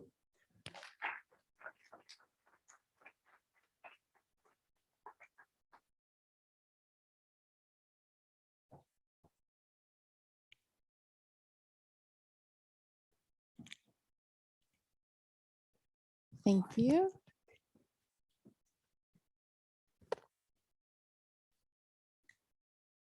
Up next, we have Scott Matthews from Memorial University with his presentation, Economic Inequality and Support for Public Investment in Public Goods.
All right, well, hello everybody again. So our paper or project, Economic Inequality and Support for Public Investment in Public Goods. I want to acknowledge my co-authors, Timothy Hicks at the University College London and Alan Jacobs at UBC. And this is part of a larger ongoing project on the mass politics of economic inequality that the three of us have been working on for quite a number of years. Up to this point, we've mostly been focusing on economic inequality and its impact on electoral accountability, particularly with respect to the mechanism of economic voting, which is a really prominent literature in political science, as you will know, and a kind of prominent idea about how voters decide how they'll vote. And we've looked at inequality and the nature of economic news. In this project, we're changing the focus shifting the focus from voting, from elections to policy attitudes. But unlike most past work focused on policy attitudes in this kind of broad, sort of field that's interested in the political effects of economic inequality, we're not focusing on how inequality drives support for redistribution, kind of for the welfare state, kind of traditionally conceived, where the effects have been kind of mixed, let's say, at best. And that's even the case when people are confronted directly in an experimental setting with information about inequality or change in inequality. We have, at best, mixed effects there.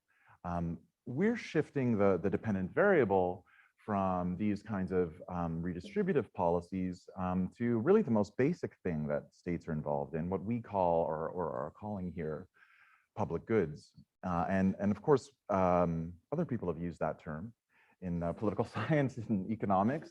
And we mean this term both in the kind of technical sense of a public good, but also in a somewhat broader sense to include publicly funded goods that are broadly available to all citizens. So things like public schools, which aren't strictly public goods in the economics, arguably. Our guiding intuition here, and another kind of difference from past work, is that whereas the work on the politics of redistributive policies suggests that as inequality goes up, people should be looking to the state to take action to make things better.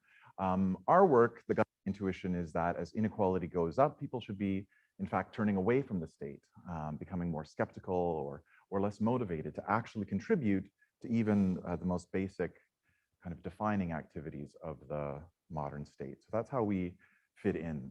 So in my talk today, I'm going to first talk about 3 mechanisms that we propose that link economic inequality to support for public goods. And we're drawing here on quite a lot of research and diverse research in political science, economics, sociology, to kind of support or directly and indirectly the propositions of our theory.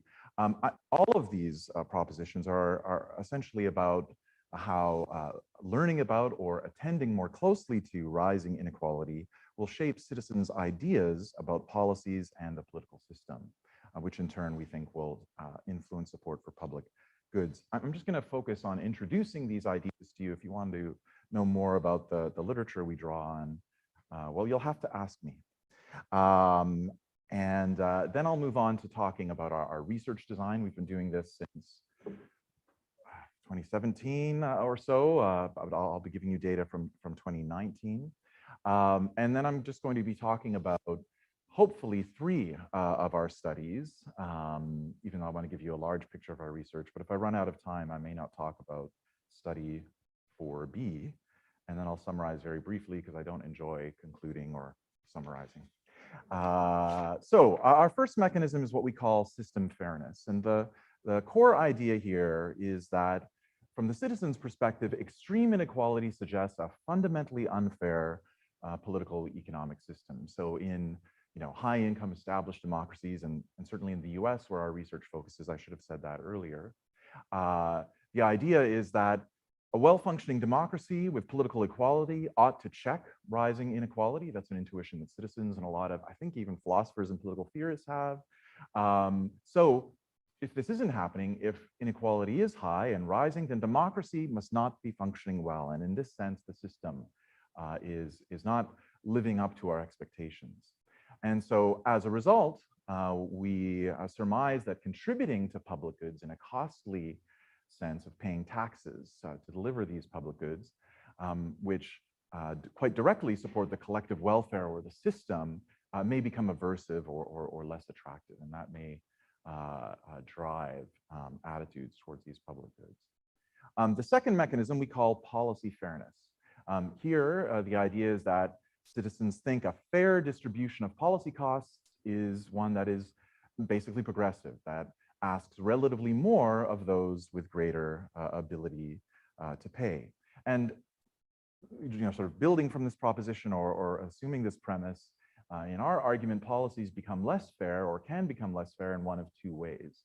So if inequality is constant, when a policy perceives to have become less burdensome in relative terms on those with more resources, then the fairness of the policy, perceived fairness, will drop.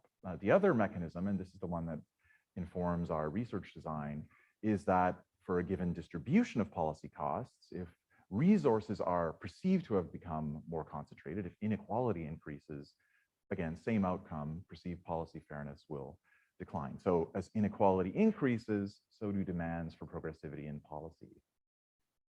The last mechanism I'm calling here political trust, but I mean it not in the dispositional sense, but more as a judgment applying to particular policies about the likelihood that those policies will be carried out as promised. And so the claim here is that citizens will find high economic inequality undermines the credibility of political commitments by weakening accountability to citizens in the political system.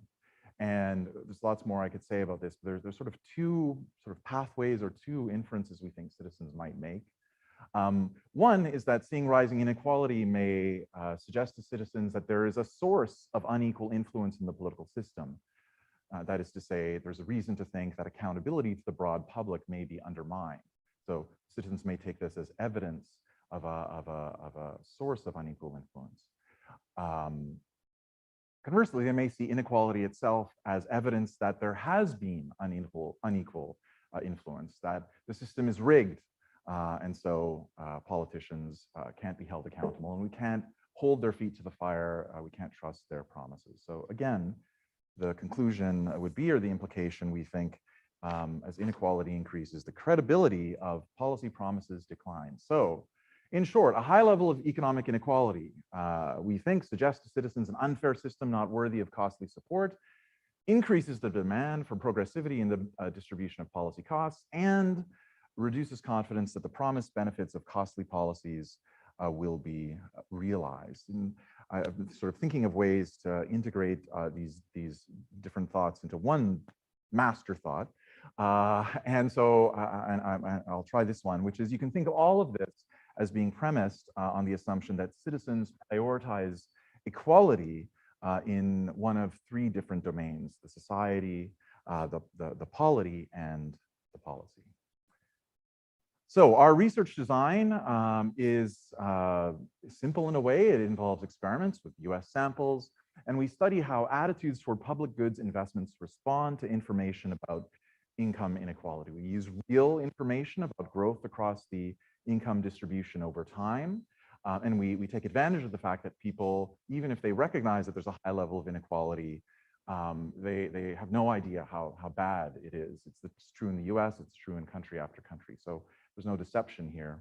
And we expect the treatment to kind of inform people about inequality and also prime or focus attention on inequality. So to give you kind of a sense of our research program and on the kind of causal model we have in mind, I have this little diagram for you. This is the causal process we have in mind. In the inequality information treatment, we expect shifts inequality attitudes in some fashion, which in turn affects beliefs that then in these three domains then apply more directly to support for costly public goods. Our first two studies in 2019 and 2021 were focused on identifying an effective inequality treatment given the sort of mixed results in past literature on redistributive policies. I'm not going to say more about those studies today. Study 3 was our first kind of test of the kind of two ends of the causal chain, the impact of the treatment on support for costly public goods. I think that was in 2022 or maybe 21. I'm getting confused now.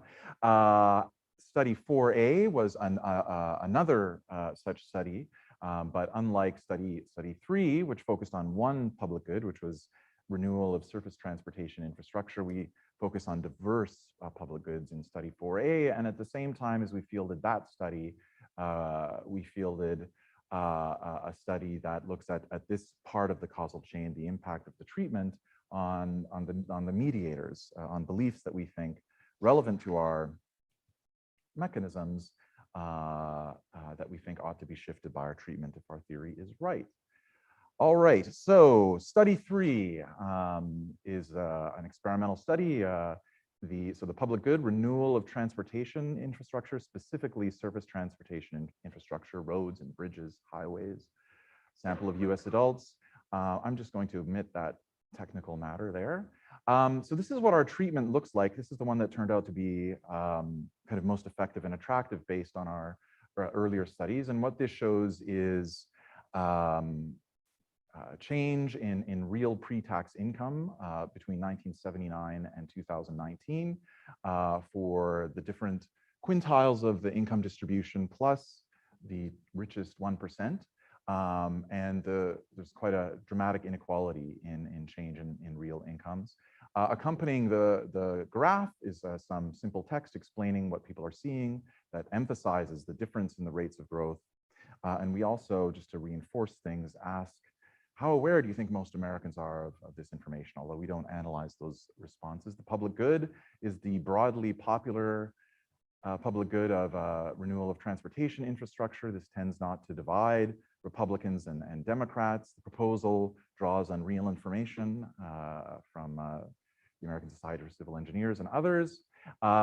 Importantly, the policy has a uniform cost distribution. All Americans will see an increase of 1% to fund these upgrades and repairs. We measure our dependent variable in two ways. We can talk about that in more detail, but essentially we're trying to give ourselves the best chance of finding a positive effect, and we find nothing. In a kind of large sample, was very well powered with a lot of statistical power, if that's a concept of interest to you. So this is like not just insignificant, but this is definitely zero. That's kind of what we found. But we didn't stop there. And suddenly there were a lot of limitations that seemed obvious in that study 3, including something technical I won't talk about. I think the most important thing was that the inequality treatment may not encourage sufficient cognitive elaboration on the inequality information. So I think the treatment moves attitudes about inequality, kind of very proximal attitudes, but doesn't necessarily kind of engender the deeper processes and attributions and elaborations we'd expect that might actually influence policy attitudes. And so we have tried to respond to that in the next study. There was some polarization, but these other things, I think my co-authors are more persuaded by than me. So that's all I'm going to say, which is nothing about those things. So in study 4A, we essentially conceptually replicate study 3, but we use diverse public goods just on the chance there's something weird about infrastructure. And we have people evaluate one left-wing and one right-wing public good, randomly chosen, but blocked on these two categories. So everyone gets one kind of left-wing, one right-wing priority. Again, same sort of sample. That's a technical thing. And then we strengthen the inequality treatment in various ways I can take up in questions. These are our outcomes, a kind of policy support measure on the left, the general closed-ended question. And then we have a follow-up question where we ask people to say something about why they support or oppose the policy.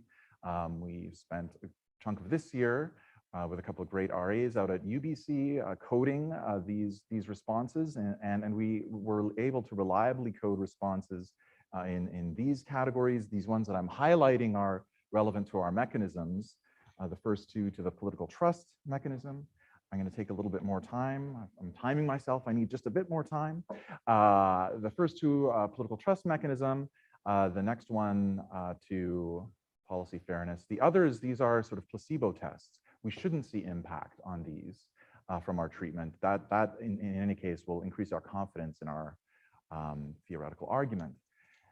So study 4A, yay, study 4A has a significant negative effect. I mean, it's not necessarily yay for humans, but yay for me and my collaborators.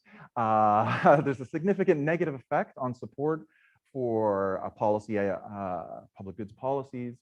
It's not a huge effect. It's a kind of a small effect by normal standards. But as a theory test, we're satisfied with that.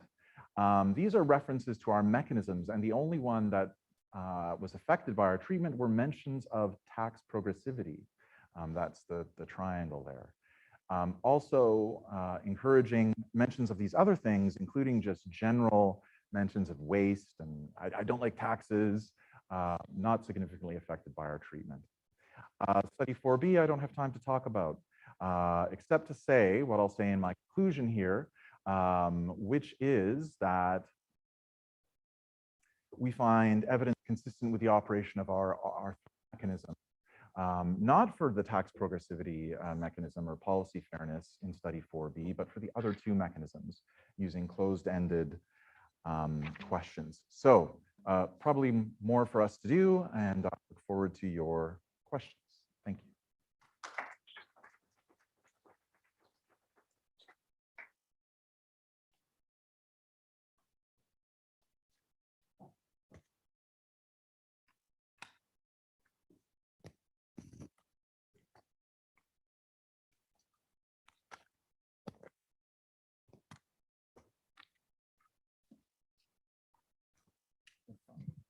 Thank you. Next up, we have Vince Hopkins from UBC with his presentation, Can Behavioral Science Increase Trust in Government?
All right, thank you very much.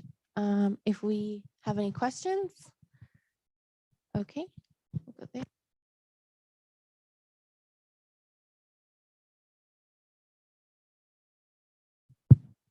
Thanks. So this is a question for Carrie.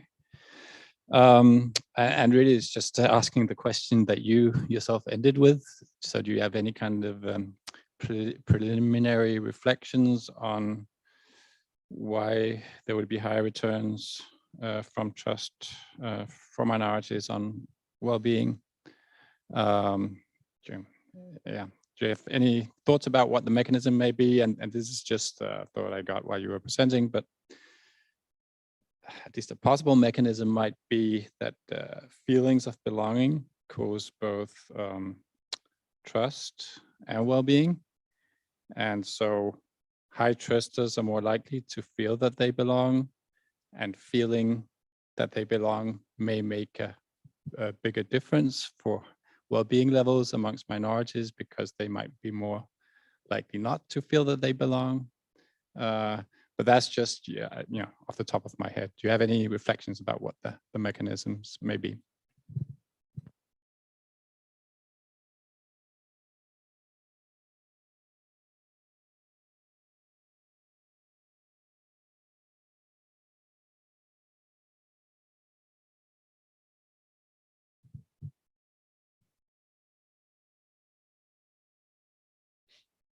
Yeah, thank you for the great panel.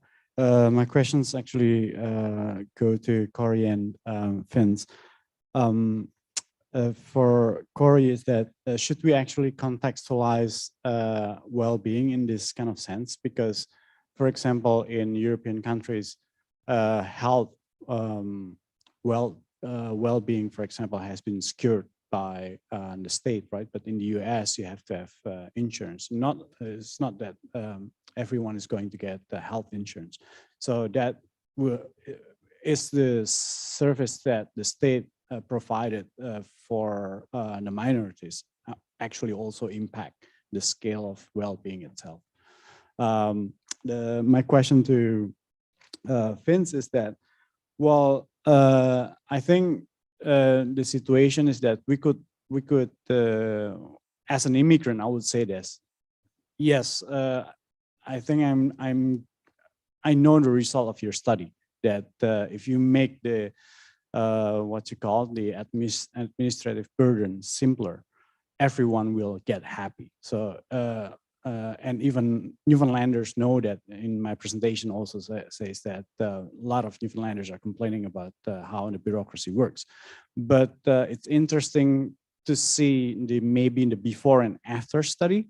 So before, the expectation is high, and then during the process, maybe they have this kind of a feeling of dissatisfaction and distrust to the system. But at the end, after they receive EI, I would say the system regains its trust because they're getting the money. So I would like to see, the three phases or three stages of happiness, trust, and distrust to all the interrelated actors. Thank you. Yeah, sorry. Thank you for great questions. And I also, when Caroline yesterday talked about trust and belonging, it's like belonging would be a good concept, really thinking about that could be one of the mechanisms in two main ways. One way is thinking about trust is associated with belonging. Then people feel belong, then they are like well-being wise will be improved. The other perspective is Caroline mentioned about like when racial minority, they motivated to trust because they want to feel belong, right? So then that could also drive the association. So that belonging would be a good way of thinking the mechanism. Yeah, but could be, I think in European social survey, they have question like really measure belonging. So I could look into that. And then for a question about whether I should include health as an indicator for well-being. In well-being research, they will mention like health, the physical health, mental health, and then like happiness, life satisfaction.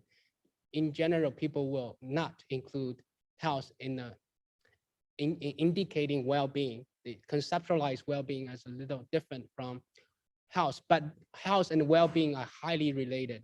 Like people are when they're healthier, they're happier, they have higher, like more satisfied with their life. So maybe like controlling health would be a next step. I didn't control in my model. Maybe it's important to control general health. The other thing is I also look into health as the outcome. I did look into the health as an outcome. And then that's inconsistent with earlier research that, for example, socioeconomic status will bring lower return to racial minorities' health. But then trust is also increase in trust is also lead to lower return. So it's a little different from well-being. So that's also another way of thinking about whether we should include health. Then another point is that immigrants and racial minority tend to have better mental health. So for example, in the United States, they call it like the paradox. So you always see Black Americans show higher level of mental health, better mental health in relative to white Americans. So then like this is decades of research trying to understand the paradox, why racial minorities sometimes report better mental health.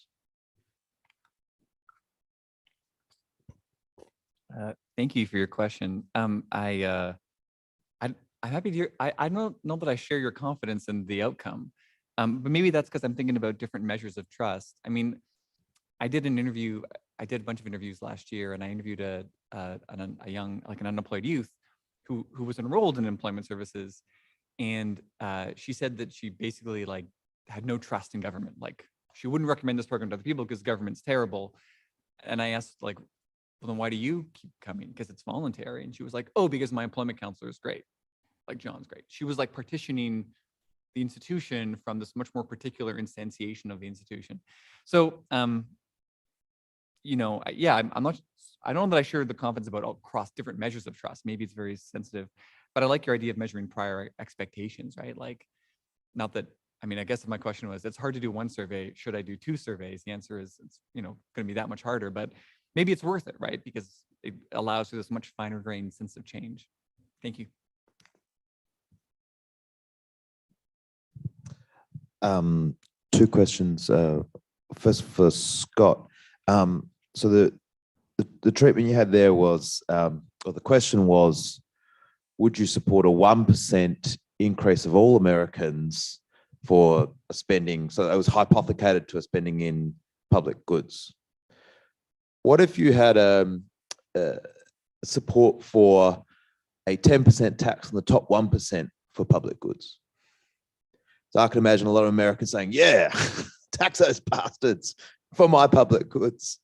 So why have you gone for like a flat tax rather than a very progressive support for a progressive measure? And then 2 ideas for you, Vince. The first I was wondering is I think the Braithwaite Trust and Governance book, there's a book by an article by Mark Peel in Australia about how trust by government in minority groups, by street level bureaucrats, tends to invoke trust in minorities of government. So there's a kind of a cunning of trust process. And I think by lowering offered administrative burdens are a signal of the government doesn't trust you, and you reciprocate to not being trusted by distrusting. But if you relieve administrative burden, it's saying, oh, we trust you, we just need some basic details. We assume you're going to get it right. So that could be a possible mechanism by which it works. The other thing though I'm interested in is like, you know, let's say you're going to test whether you trust the institution after this treatment. To do what? So what are you going to trust this institute? What's the, you know, you had the 3 place in your, you had your Harding 3-place definition. You're going to trust government to do what now? Or this institution to do what? One measure could be, would you trust it with more money? We're thinking about increasing its budget. Do you think it should have more money with it? Another would be, it's promising to get you a job. There's an alternative out here another pathway for getting a job, would you hedge your bets some way? Or are you confident enough actually in the way they've treated you, you're willing to put your eggs in this basket? So somehow trying to get them to put some money on the trust bet rather than just ask them simply, how do you feel? You know, do you trust it or not?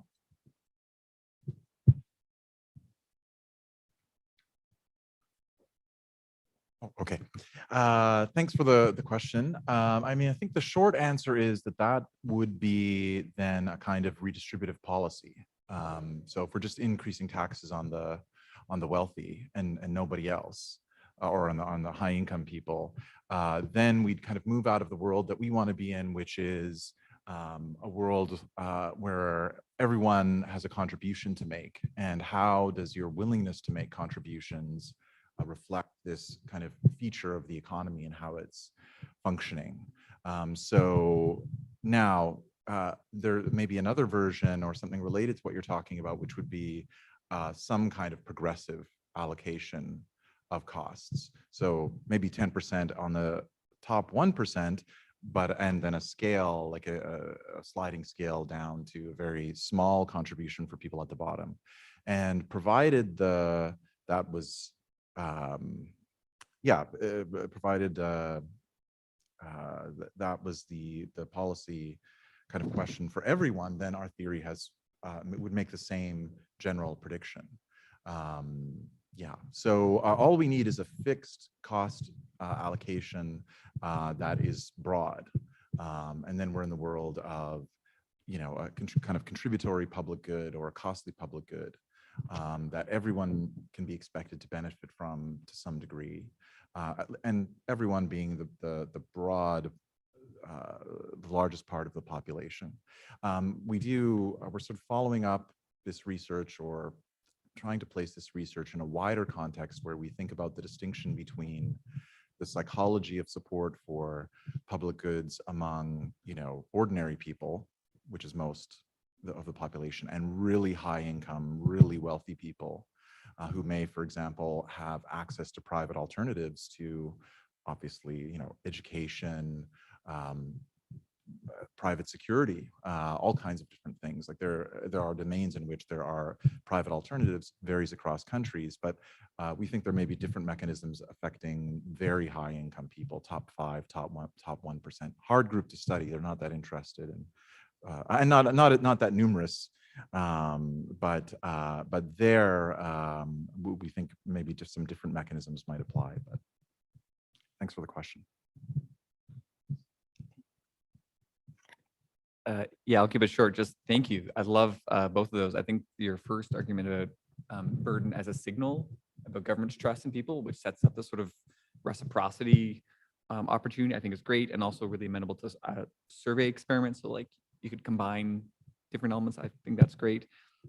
I also love your sort of trust to do what, which is very helpful because I've been thinking about these sort of standardized survey questions of trust, but they're very context free. It sounds like you're advocating for something that is really rooted in this context, and that's super helpful. Thanks. Yeah, thanks all of you for your talk. I have one clarificatory question for Carrie and one question for Vince about maybe the design. So I'll start maybe with that. Because one thing I was wondering is that you were talking about that one reason for mistrust might be negative experiences with bureaucrats, right? Not just the bureaucracy, but bureaucrats as persons. And so would you expect that one effect of shortening or making bureaucracy easier is part of that, cutting out people, so that instead of having to rely on people, you just have to rely on the system, right? So that you have low, like, you do not have to show particularized trust, but more institutional or political trust. And then the other one was a question about when you would ask people about trust, or whether you want to ask them about that at 2 different stages, I guess, which is one like right after the application and one after participating in the program. Because one thing that I could imagine is that if the quality of the program is really bad, you could have like this weird effect of right after the application, you think everything's great and your trust might go up. But then because more people can act, they see how incompetent kind of the government is, right? Trust plummets even more than if you had never known, that there is a thing and it's really bad. So that would just 2 thoughts or questions, whether you want to do that or whether you think that this is interesting to look at. And then for Carrie, I think I just, I might have just not completely understood. So this is really just please explain to me what's going on. So if I understood correctly, what you were saying that there a level penalty does apply in the case of trust and well-being, but the returns for having trust or living in a high trust region in a certain sense is higher for minorities. And so I was wondering how to bring these 2 things together, because I would have expected if the returns are higher, then what you called enduring inequality would decrease. And so that then also in the high trust regions, we would see that there is no level penalty anymore, or that it decreases over time. So I guess I'm just wondering, is that the case? Or if it's not the case, what do I misunderstand? Or why is that not the case? Cool. Yes, thank you so much. I love both these questions. Is part of this cutting people out? I mean, yeah, it's interesting, I think, because the big change in social programs the last 20 years has been to remove bureaucrats from the experience. Most social programs now are digital, right? And so the initial screening that is so important for means testing and for targeting of social services is kind of an impersonal experience. And this treatment, if anything, is bringing people back into the loop. I actually don't know that that is going to increase trust, though, right? Maybe greater exposure to bureaucrats actually reduces trust. That's why I'm not sure what to expect in terms of an outcome. But I love this sort of thinking more deeply about what is treatment here? Is treatment sort of a more user-friendly experience, or is it something else related to experience of the bureaucracy? And then, yeah, when to do it sort of speaks, I think, Ario's comment about having multiple measures. Yeah, you mentioned once after. So yeah, you mentioned once after enrolling, once after participating. I definitely think once after participating, if a survey goes out multiple times. But I also think it would be important to measure before enrolling, because it could be for some job seekers, simply getting a nice email from government is nice, and that increases trust. Whether they actually access that program or not, people might simply appreciate, I lost my job, I got a proactive email by government to try to help. I don't need that, but I appreciate. So it could be that the email itself increases trust or builds trust independent of the program. But I also share your thoughts about some people might leave the program and think, oh my God, that was terrible. That decreases trust in government. Yeah, super interesting. So thank you.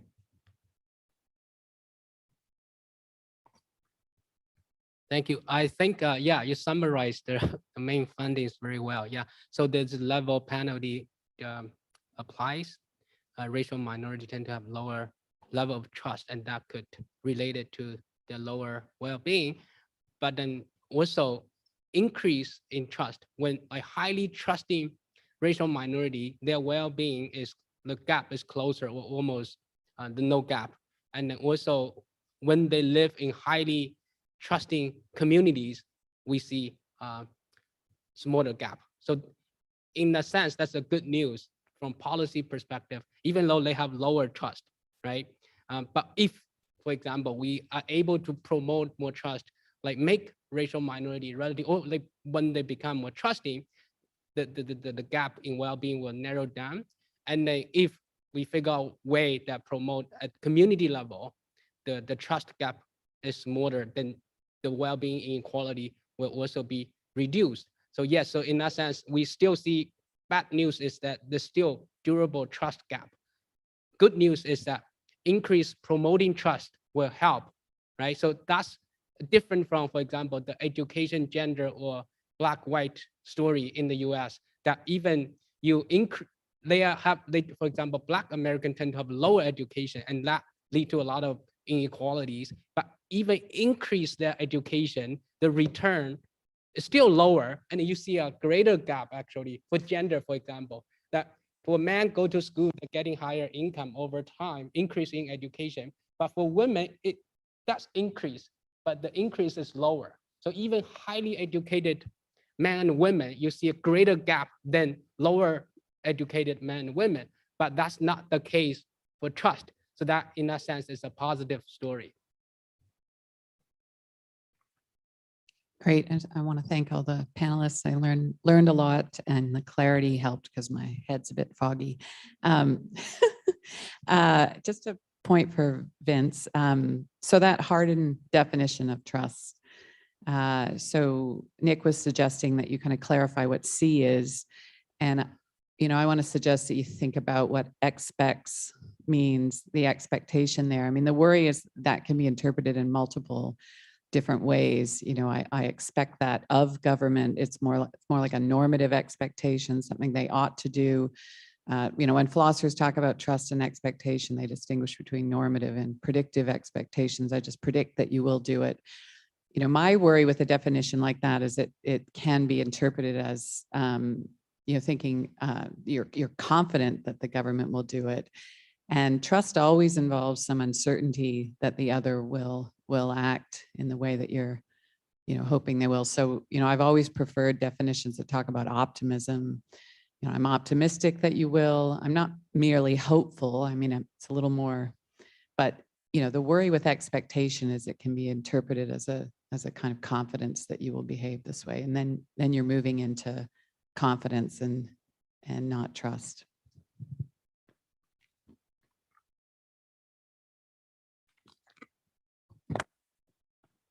Yeah, just to say thank you. That's great.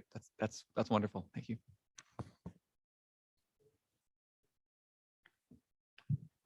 So I also enjoyed the panel, and I have a question for Vince. I really hope you find an interesting effect. But I'm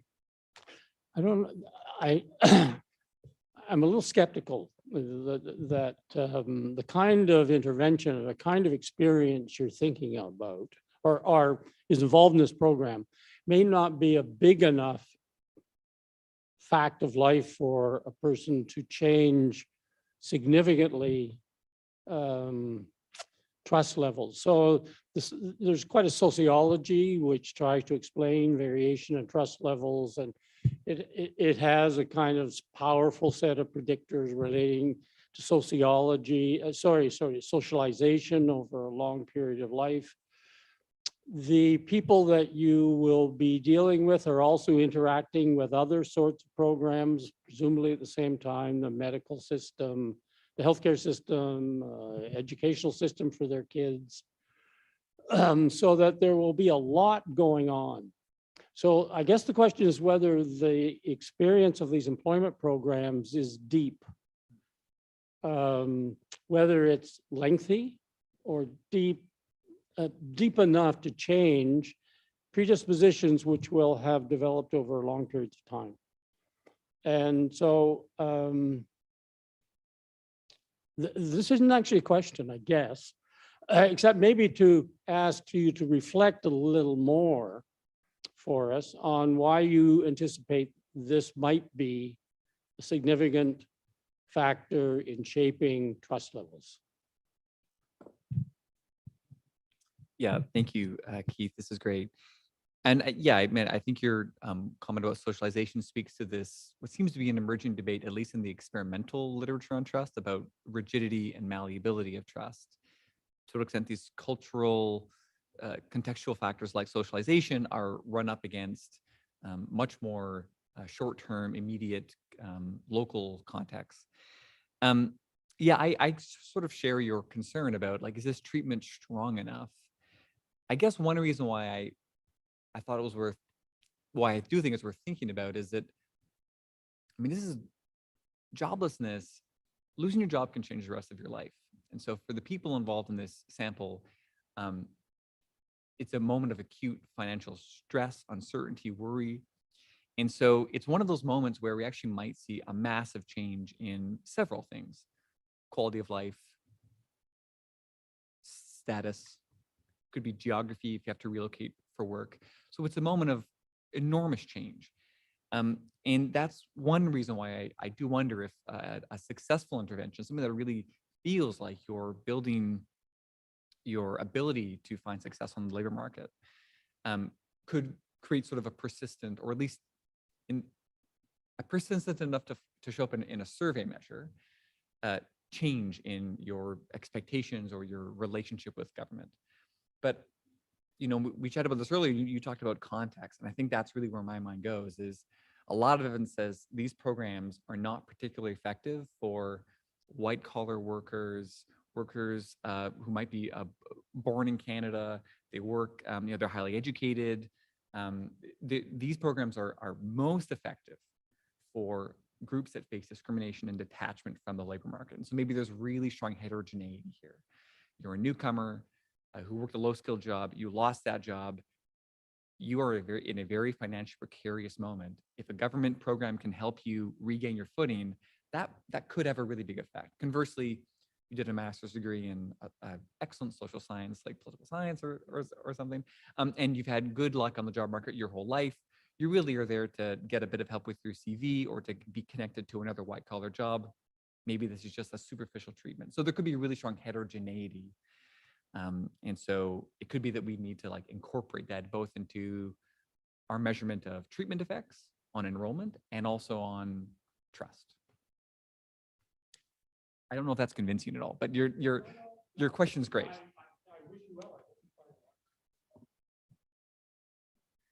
So I actually have a question for Scott, but if someone else has a question, they can maybe, I can ask him at home. Well, correct. Well, so I'm wondering, I know that you fielded the experiments in the US, right?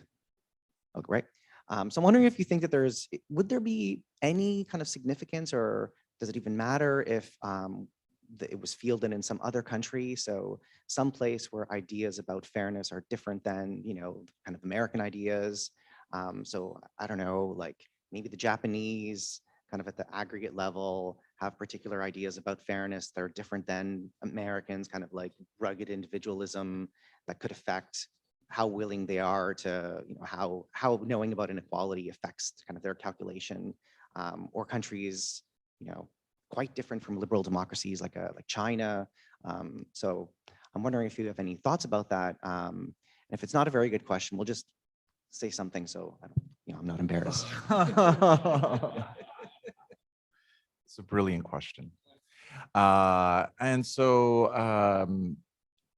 I would say that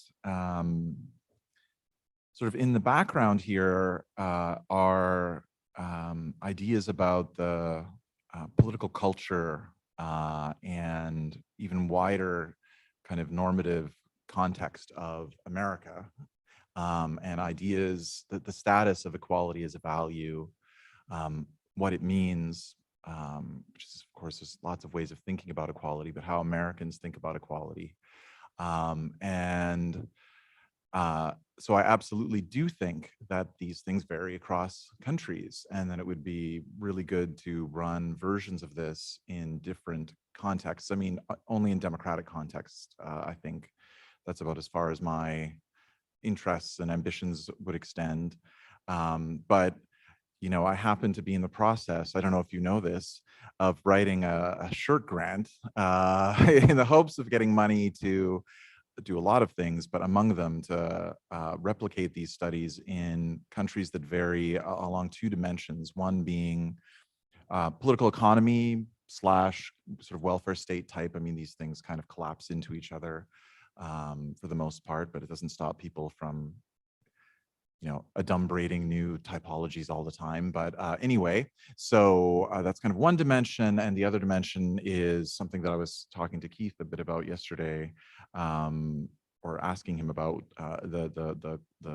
essentially the racial structure of inequality, and how that might moderate some of the relationships we expect.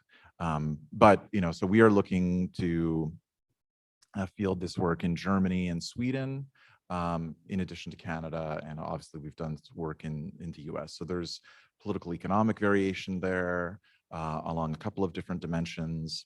And then also, certainly there's all kinds of variation in the immigration kind of history and racial hierarchy. I mean, but even within the,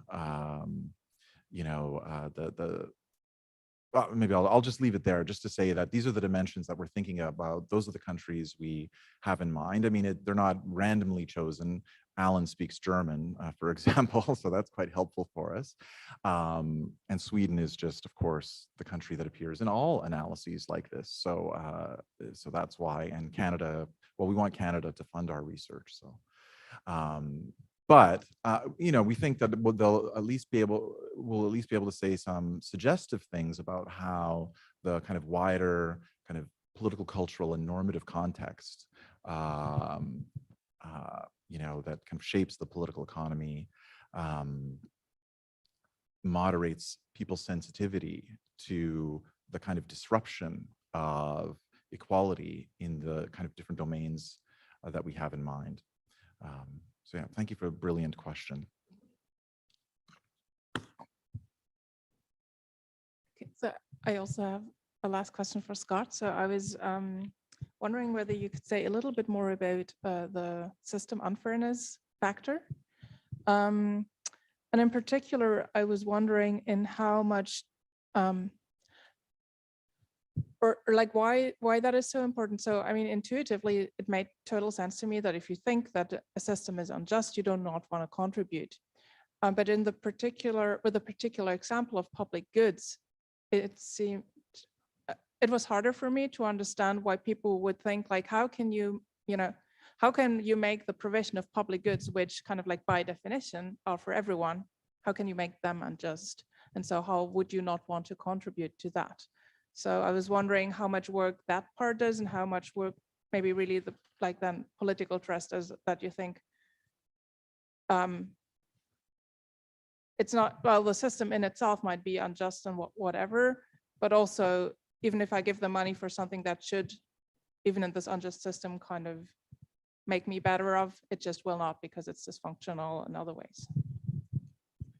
Yeah, no, thank you for that question. I mean, I think the part of the psychology we have in mind here is that when people think about making contributions to public goods, it's not a purely self-interested act, and maybe not even mostly a self-interested act.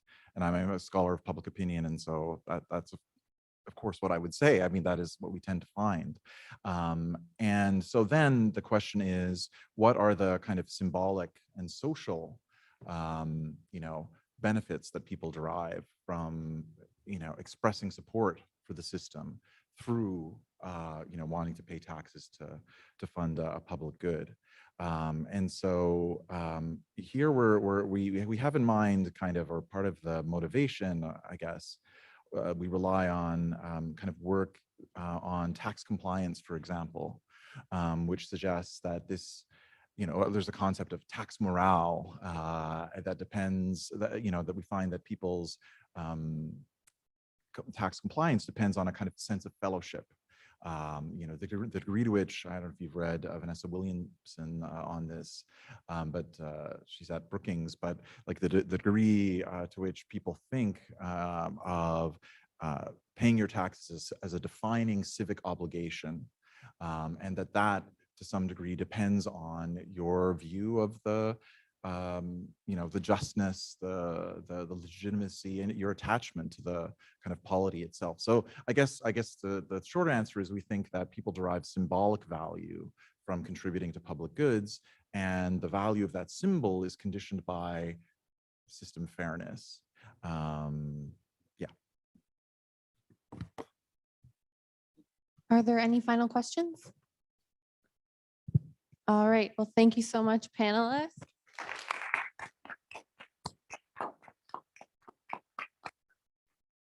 Let's break for lunch.